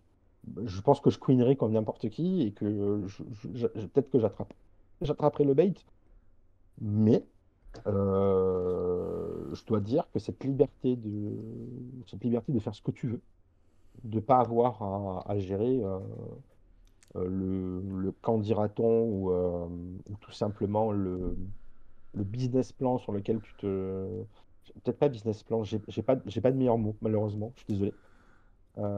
C'est une liberté qui peut se voir, en fait. Qui peut se voir. Moi, j'ai préféré dans Le Visiteur du Futur, par exemple, j'ai un coup de cœur pour les premières saisons. Et moins sur celle qui a été en partie financée par France 4, par exemple. Euh, c'est peut-être lié. Oui, Peut-être lié c'est. le- à ce qui m'avait attiré au début, le côté très punchy, très finalement roots, et qui a disparu après. Il y a d'autres choses, hein, ça a gagné en plein d'autres domaines, hein. Mais sur le côté purement ressenti, voilà. C'est la même chose un peu pour le web américain. C'est vrai que des gens comme James Rolfe ou Doug Walker, donc respectivement la VGN et le Nostalgia Critique, c'est ceux Mhm. qui ont le plus de capital sympathie. Et très souvent, l'argument qui revient pour James Rolfe, c'est encore le mec qui fait son truc dans son coin pour son propre site web et qui fait avec trois bouts de ficelle ses conneries. Et c'est ça qui nous plaît, c'est qu'il a gardé cet amateurisme alors qu'il a commencé en 2004, quoi. Alors que certains qui sont beaucoup plus jeunes ont voulu professionnaliser Mouse. Ouais. Le problème quand tu veux professionnaliser, enfin, il a peut-être eu aussi la chance, on a peut-être la chance de pouvoir garder cette mentalité-là. Enfin, moi, je le peux, par exemple, parce que c'est pas mon métier. Moi, je gagne ma vie différemment. Ouais. Et T'es j'ai pas toujours pris prof un bon aujourd'hui ou plan. pas? Je sais plus. Bien sûr, bien sûr, bien sûr. Du moment où j'ai commencé, ça m'a plu. C'était le bon choix. Euh, et c'est ce qui me permet d'avoir des jours de vacances pour faire autre chose. J'ai des collègues qui vont me taper si je dis ça. Euh, Vacances à l'œil. Vacances à l'œil. non, c'est parce que je suis un présent, c'est parce que je suis un prof feignant, on va dire. Non, Oh. non, j'arrive à m'organiser. J'ai pas, c'est vrai que du coup, bah, et puis tu partitionnes en fait. Tu dis non, tel jour c'est off et c'est pour d'autres trucs. Et ça permet de faire d'autres trucs.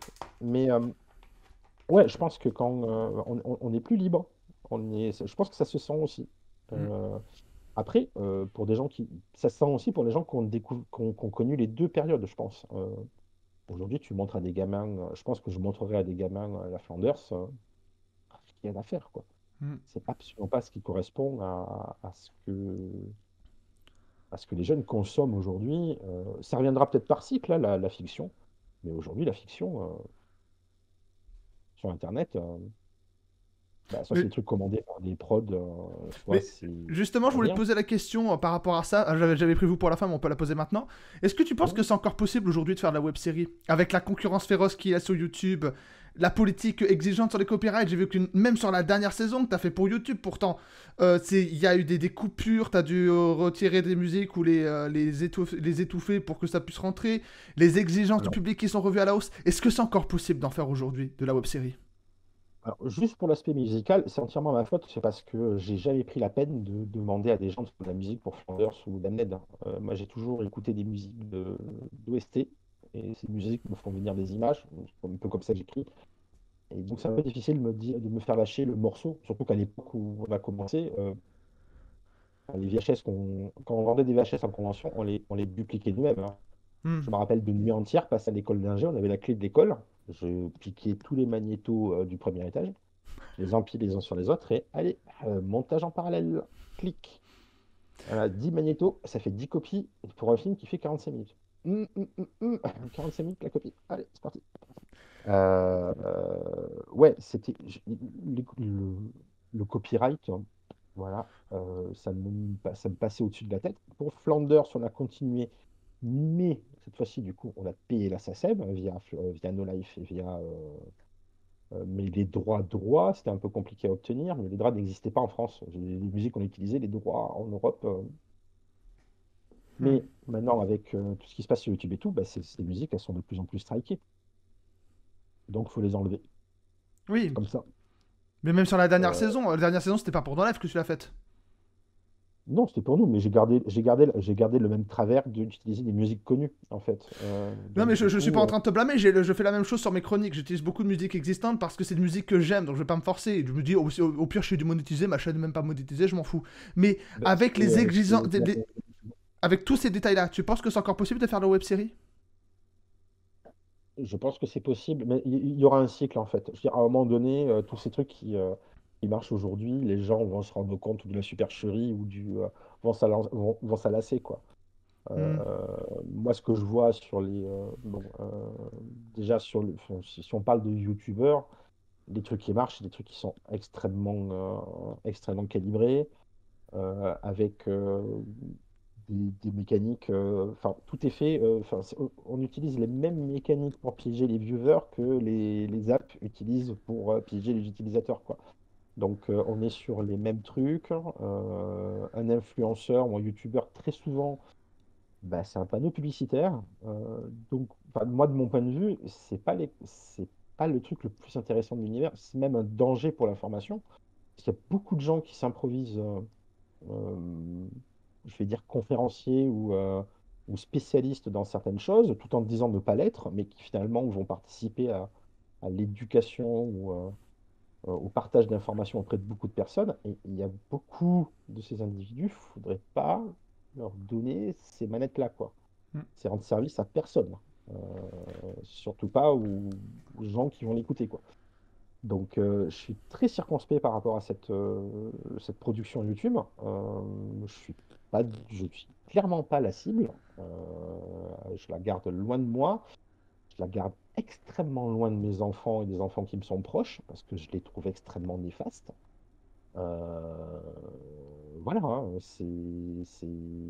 enfin, je ne suis pas quelqu'un qui est fan de la régulation. La preuve avec tout ce que je fais. Mais là, je me dis, bon, les gars, tous les jeunes parents, là, s'il y en a tous ceux qui voudront avoir des enfants, hein, qui m'écoutent, qui ont besoin des enfants, il faut les garder loin de tout ça pendant un moment, hein, parce que c'est pas leur rendre service, hein. Dès Hmm. qu'on commence à travailler avec les neurosciences sur YouTube, les réseaux sociaux, les influenceurs, etc., on se dit dégâts, quoi. Dégâts irréversibles sur beaucoup de choses. Donc, réserver l'usage de ces trucs à des gamins dont le cerveau est déjà bien fait, quoi. Euh, Ressortez vos DVD dessins animés, c'est bien. mais oui, à choisir, tu vois, j'étais Hmm. le premier critique de la télé et ce qui est devenu Internet me fait dire, mais finalement, c'est mieux quand les choses sont contrôlées par une poignée d'individus. Tu préfères mettre un DVD de Titeuf que ouais, Non, je dirais même plus, je préférerais suivre aujourd'hui une programmation de TF1 que de regarder ce que me propose l'algorithme de YouTube. Hmm. Et dire ça, ça me fait très mal. Non, C'est non. c'est de dire, c'est C'est, de faut- dire on doit remettre en le- place un peu le contrôle parental, ça c'est évident, hein. je pense que c'est pas, c'est comme beaucoup de choses, hein. Enfin, on ne mettrait pas une tronçonneuse dans les mains d'une enfant de 12 ans.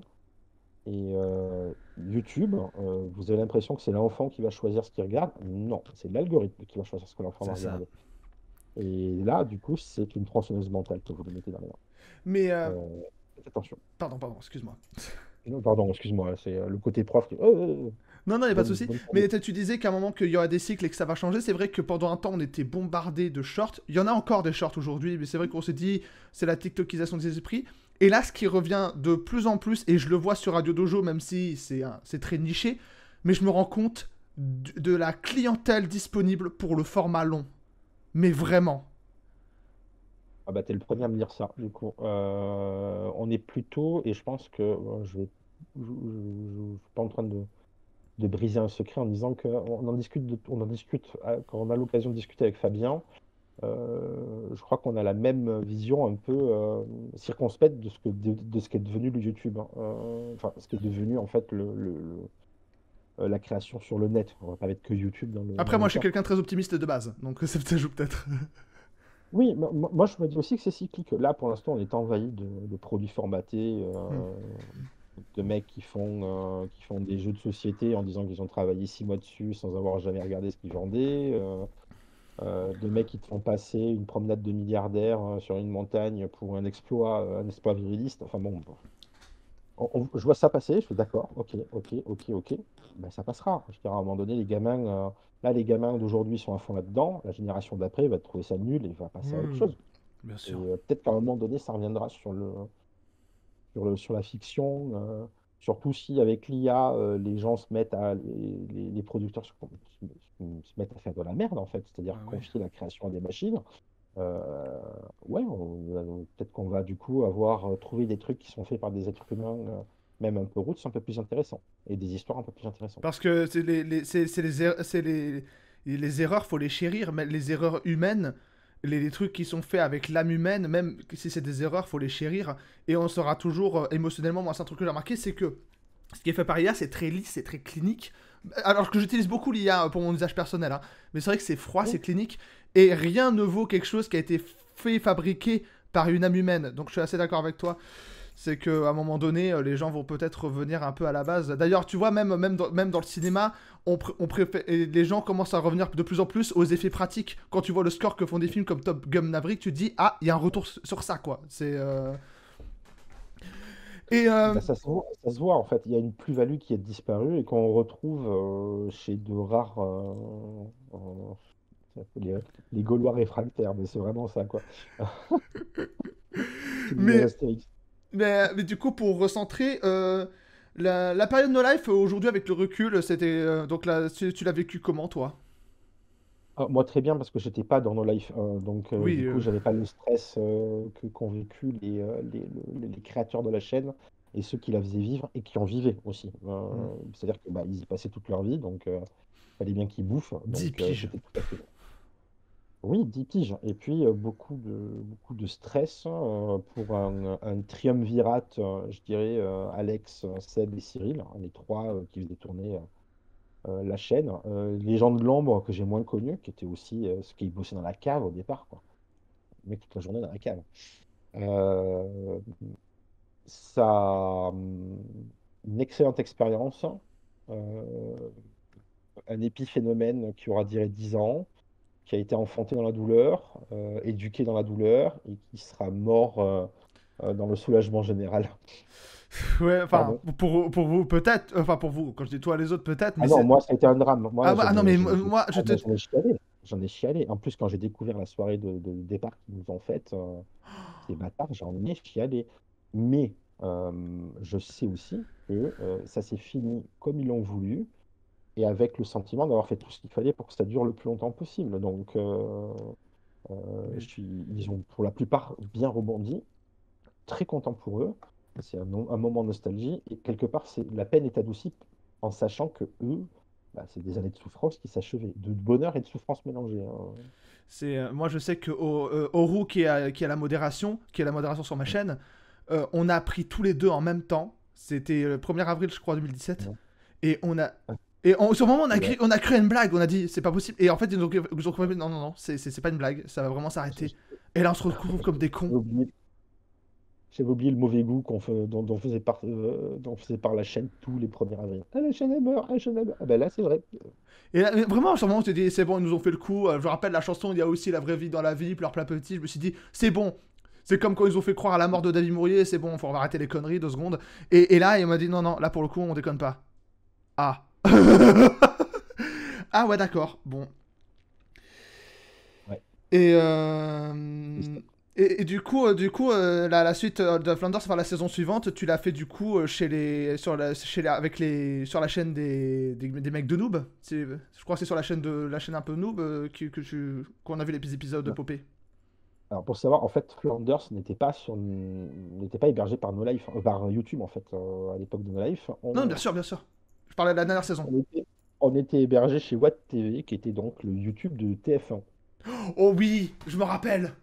Alors, très mauvais plan quand tu veux percer sur YouTube de pas mettre ton truc sur YouTube, hein. Donc, nous on est arrivé après, donc on n'avait pas fait de réseau et compagnie. Mais sachez que la saison 3, la saison 4 et tout le matériel qu'on a acheté jusqu'à la saison 5 et 6 ça aura été payé par l'argent de la pub de Watt, c'est-à-dire de TF1, quoi. Et rien que ça, j'ai râlé, quoi. La première fois qu'ils nous ont fait un chèque pour la pub, j'ai regardé, j'ai fait, vous avez mis un zéro de trop. Bon, c'était pas des sommes mirobolantes, mais pour moi, ça l'était. Moi qui marchais avec 2 000 € par saison, quand tu rajoutes un zéro derrière, ils me disent, tenez, c'est la pub. Quoi?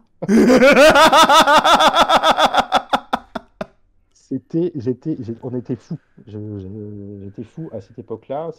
Il y a eu un petit trésor d'un coup, parce qu'en fait, on a diffusé 3 ans sans rien toucher.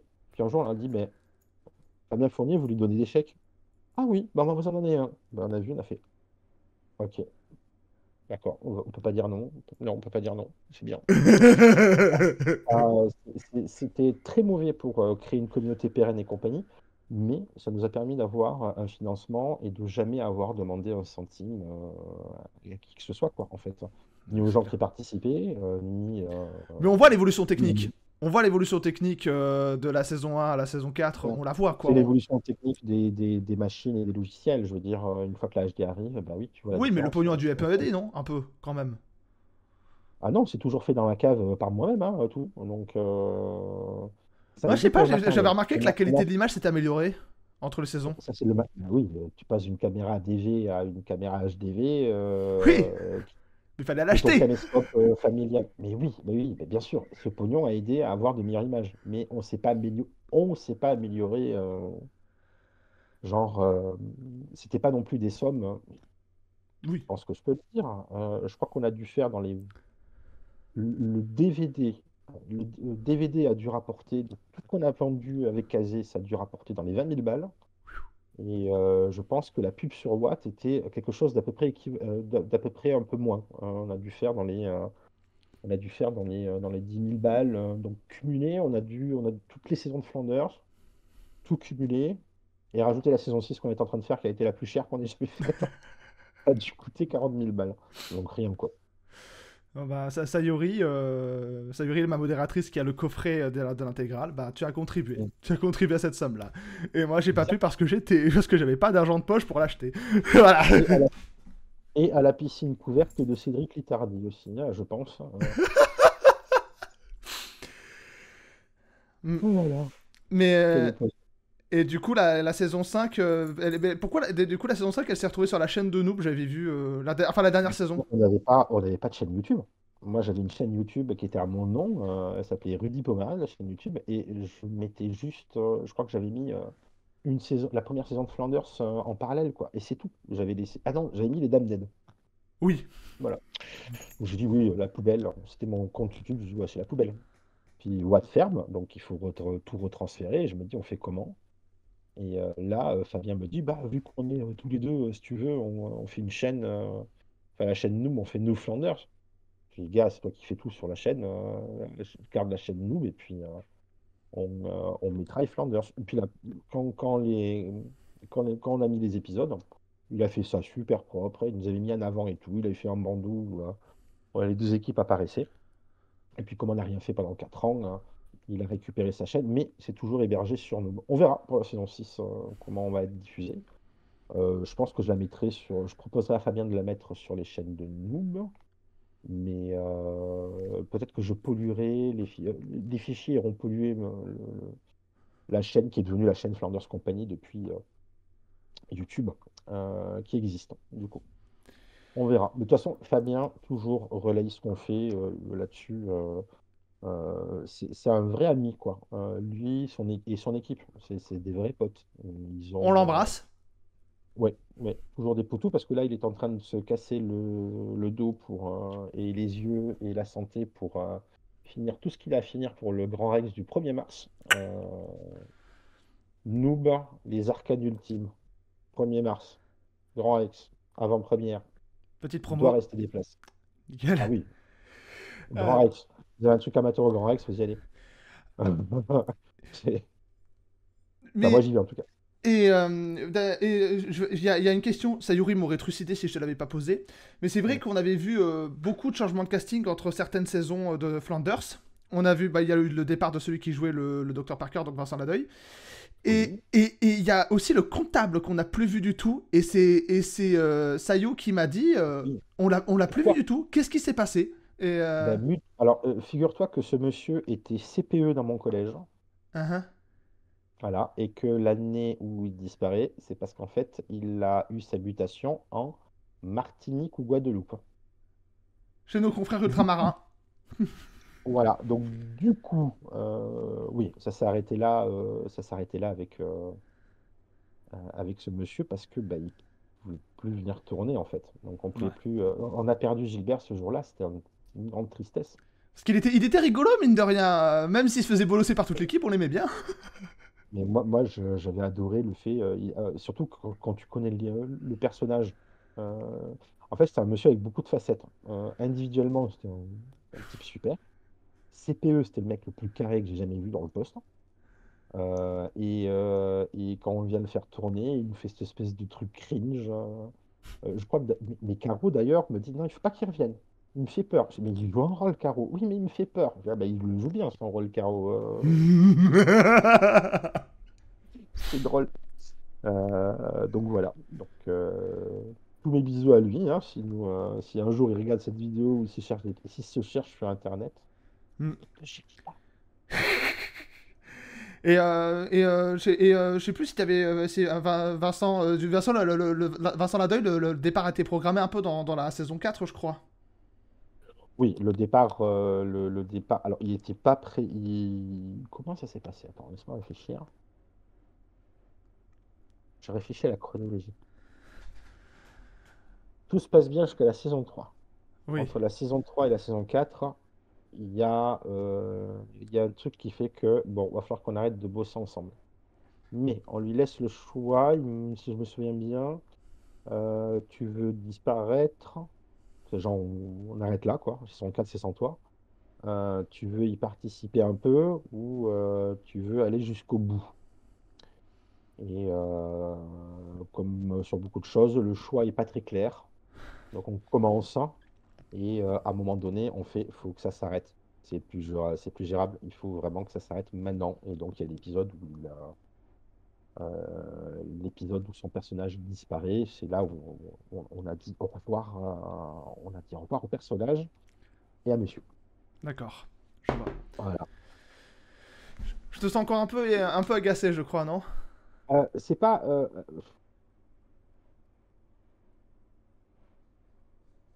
C'est des sentiments compliqués. Ça a été une histoire qui a fait complètement éclipser ce qui s'est passé sur Damned, du coup. Mais là, j'en parle pas. C'est sur des domaines qui sont très personnels dans l'équipe. Mais on est arrivé à un point où on ne pouvait plus travailler, on ne pouvait plus travailler ensemble. Ah, C'était je te plus demande pas possible. le détail, c'est juste que j'avais remarqué que quand tu en parlais, ça t'agaçait un peu, mais je te force pas à développer, bien évidemment. Si c'est privé, c'est privé, évidemment. Ouais, j'ai pas de poker face, hein. Ah non, mais quand je t'ai vu croiser comme ça, un peu crispé, j'ai dit, ah, j'ai touché Bah, un. En fait, en même temps, tu vois, il y a de l'eau qui a coulé sous les ponts, donc t'as pas envie non plus d'afficher. Ouais, je comprends. On était devenus incompatibles, hein. Le groupe et lui étaient devenus incompatibles. Euh, Qu'est-ce que tu dis? Comment tu le dis? Ouais, C'est des sujets compliqués, parce qu'après, c'est un personnage. Enfin, moi, je regarde les épisodes où Vincent, Damien, Parker est là, quoi. ouais. Il y a pas il y a pas de problème. Et j'imagine que pour beaucoup de gens qui n'ont rien à voir avec les histoires, le départ a été vécu comme un peu rude. En même temps, je pense qu'on lui a donné un départ extrêmement dans le ton de Flanders, quoi. C'est-à-dire avec Oh, vraiment la tout le fin, elle est respect. trash. La fin, elle est. J'ai vu la fin, j'ai fait ah ouais, d'accord, comme ça. Avec, je crois que c'était Donc, Hippolyte qui déglinguait la dernière trace qui restait et j'ai fait ah ouais, ouais, d'accord. Ouais, ouais, ok. oui, oui, oui. En fait, bon, il y a, je pense que l'écriture des épisodes a été un petit peu cathartique. Je crois qu'il y a Oui, des je me demandais, mais c'est juste pour correspondre à l'humour trash de la série où il y avait vraiment des bails vraiment vénères quoi. Je m'étais posé la question quand j'ai vu l'épisode. Je pense que l'humour de la a servi à exorciser un peu tout ce qui s'était passé en fait. Parce que t'as toujours eu Je cet pense humour trash, de toute façon. oui, et puis ça a été stimulé par la souffrance en fait quelque part. À un moment donné, il fallait qu'il y ait quelque chose qui sorte, hein. Il fallait que ça soit rock et bah, du coup, ça m'a permis d'écrire des séquences. Quand je regarde aujourd'hui, je fais la plus belle écriture. Non, c'est cash et en même temps, ça correspond tellement au personnage enfin, c'est pas, on pouvait pas attendre de compassion d'Hippolyte, de Caleb, de Cindy. C'est des vilains, quoi. Donc il y en a un d'entre eux qui meurt. Et what? Et, Oui. donc on en a discuté en groupe, hein. C'est pas un truc ils m'ont pas laissé genre faire ma crise de folie Ouais, dans mon coin ouais, non, je me doute en bien, ouais. sortant de toute ma rage. Mais on s'est tous mis d'accord sur le fait que c'était comme ça que les personnages allaient réagir et Mm. c'était dans le et c'était un départ subi quelque part. Et en même temps, c'était une très bonne occasion de rappeler qui étaient nos personnages. Des Oui. durs, quoi. Des pourris. Oui. Ils n'ont pas un bon fond. On les rend sympathiques par toutes les galères qu'ils vont vivre et compagnie. Mais si tu creuses, chez beaucoup d'entre eux, c'est pas joli, psychologiquement, moralement. Moralement, nos codes moraux sont mis à mal parce que c'est des c'est des salopards, mais on s'attache à eux quand même, Exactement. quoi. C'est ça. Ça rappelle un peu The Devil's Reject de Rob Zombie, c'est la même logique. C'est en fait, on s'attache à des enculés. C'est la Flanders. C'est un nouveau t-shirt. On s'attache à des enculés. C'est mon nouveau t-shirt. Je veux des copyrights. Non, je rigole. Tu auras 10% par t-shirt. Que je Vous vais clippez changer ça, déjà. les modos. Non, non, non, évidemment, on rigole. Mais du coup, la suite pour toi, c'est quoi? Parce que du coup, après la fin de No Life, tu as fait Damned 7. Je crois que tu as annoncé qu'il n'y aurait pas de huitième. Il me semble Non, que tu avais annoncé qu'il n'y aura pas de on, huitième. on Là, peut pas. Bah, c'est une œuvre de jeunesse qui demande des acteurs jeunes. Ce qu'on veut en faire, si je voulais faire ce que quand on a lancé dans notre set, on ne pensait pas que ça allait faire déjà 1h20. L'équipe était pas convaincue, s'est lancée dans le truc sans savoir à quoi ça allait ressembler. Moi, j'avais eu 5 ans pour réfléchir à ce que je voulais en termes de déroulé, machin et tout. Et je crois que c'est le truc qui se rapproche le plus de ce que j'ai écrit un jour, Damned 7. Mais ça a inspiré mon âme et ça a inspiré mon énergie. Je suis allé au bout de ce que je pouvais faire tout seul. hmm. Euh, le truc est terminé. Après les audiences de Flanders, on a eu des audiences qui étaient. Enfin, ça a été reçu. Bah, c'était un truc que les gens ne connaissaient pas, qui était l'épisode 7 d'un truc obscur, hein. Et pour l'attaquer, il fallait être courageux pour attaquer avec Damned 1. Donc, en fait, c'est pas. Il y a un succès beaucoup moindre, en fait. Et je pense que ça. À un moment donné, je me suis posé la question, ok, vu tout ce que tu as dépensé comme énergie, est-ce que tu es prêt à relancer de suite la même machine? Et la réponse avait été non, absolument pas. Je suis KO. j'ai besoin de vacances, on va peut-être s'arrêter là. Et vieillissant, le staff vieillissant et compagnie, tu te dis, bon, on tient plus la route, quoi. Balancer des caméras, ça va quand tu as 16 ans, quoi. Quand on a 50, Ouais, ou c'est. tu es payé, ou il faut te soigner, quoi. Non, je rigole, mais je veux Oui. dire que c'est bon. Mais on a la même. J'ai entendu quelqu'un qui s'arrêtait, qui disait, je suis content, je m'arrête juste avant de perdre tous mes cheveux. J'ai loupé le coche, tu vois. Mais voilà, tu fais pas le prince démon quand tu as 50 balais, la barbe blanche, plus de cailloux sur un poil sur la tête. Je veux dire, à un moment donné, tu te dis, bon. Ou alors tu le fais en mode Rocky 6 et t'assumes le fait que c'est un vieux personnage, quoi. Mais je pense pas que ça soit très Oui, vendeur. non, mais c'était pas du tout l'orientation. L'orientation était sérieuse. Je savais où on allait, hein. C'était Hmm. plutôt épique. On a commencé l'épique avec le 7. Tu dis, le 8, il faudrait pousser encore. Non, mec, arrête-toi là. Tu vas te prendre un mur Hmm. plus gros que ce que tu n'attends. Donc, à regret, mais en connaissance de cause, on a dit on finit pas Damned. Par contre, on avait toujours laissé des portes ouvertes sur Flanders, donc on a repris Flanders saison 5. On avait quelque chose à faire, on avait envie de le faire. Et la saison 6, on la couchera dans la douleur, mais on la couchera, et ce sera notre révérence avec la Flanders. D'accord. En tant que série, je veux dire. Oui, bien sûr. En tant que série, Voilà, pourquoi il y a. bah, parce que si un jour on a envie de mettre une perruque et de faire une connerie en vidéo, on se privera pas de le faire. Oui.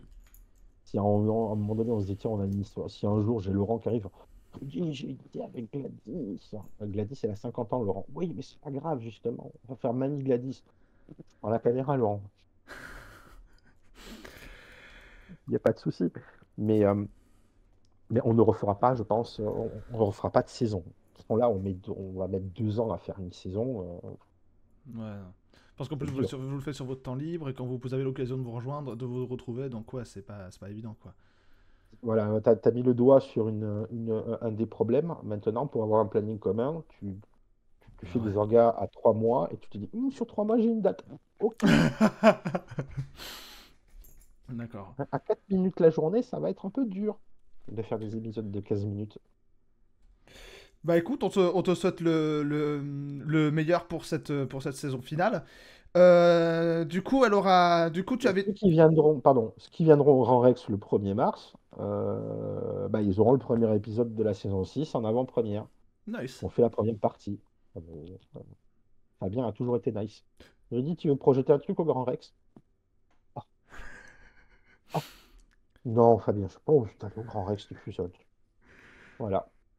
Et donc la saison 6, par contre, c'est un trip un peu perso, hein. C'est-à-dire que normalement, tous les gens qui n'ont jamais participé, vous allez voir beaucoup de têtes qui ont participé au premier Damned.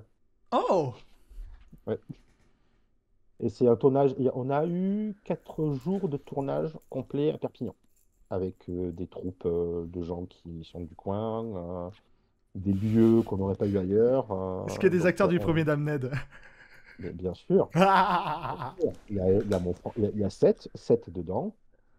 Euh, il a son rôle. On va le voir sur 2, 3 épisodes. On a Kenny. Alors Kenny, il faut le voir. C'est un type qui se fait. Enfin, ouais, il a fait partie du premier Damned, mais vous ne le reconnaîtrez jamais. Il est dans le premier épisode. Et le premier Johan, il faut que je l'attrape. Et dès que je l'attrape, il y sera aussi. Et ouais, on a ramené le projet, on l'a déplacé de Perpignan, enfin de Paris sur Perpignan en partie pour faire rejoindre les deux mondes, hein. C'était mon trip de fin de parcours, on va dire. Mais c'est marrant parce que quand je t'avais invité, je pensais pas spécialement à ça. Moi, je me suis dit, surtout que j'ai envie de. C'est surtout qu'en regardant Flanders avec ma pote, on s'est dit, mais il faudrait que je l'invite. Et du coup, involontairement, je vais participer un peu indirectement à la promo de sa dernière saison. Donc, c'est un honneur. Ah ben, t'es le premier endroit où on dit, enfin en tout cas les membres de l'équipe disent, ouais, on montre un épisode tel jour. Ce qui du coup nous oblige à finir la saison dans des délais, puisque bah, si on l'a présenté au Grand Rex, on va pas mettre 6 mois avant de le mettre sur le net pour les gens, quoi. Ouais. Mais bon, on n'a rien dit de ce qu'on tournait parce que l'histoire est un peu différente aussi. On a fait quelque chose d'un peu différent. Mais ce sera éventé dès le 1er mars. Donc D'accord. voilà, wait and see. Bah écoute, on va pouvoir bientôt conclure cette émission. Est-ce que tu as Oui. un petit mot pour la fin? Bah, déjà, merci de m'avoir invité pour discuter du bon vieux temps. Pour ne pas avoir trop redoté et ne pas avoir trop eu de problèmes techniques, du coup, pour les gens, ça n'a pas dû être hyper agréable. Donc, désolé. Bah Donc, non, tout ça bien. va, non mais finalement, finalement, après ça s'est restabilisé, tu vois, t'as bien vu, il y a eu quelques erreurs techniques de mon côté à moi aussi, et t'as vu qu'on parlait d'amateurisme, tu vois, Radio Dojo c'est quand même assez amateur, mais on essaie de faire de notre mieux, tu vois, mais...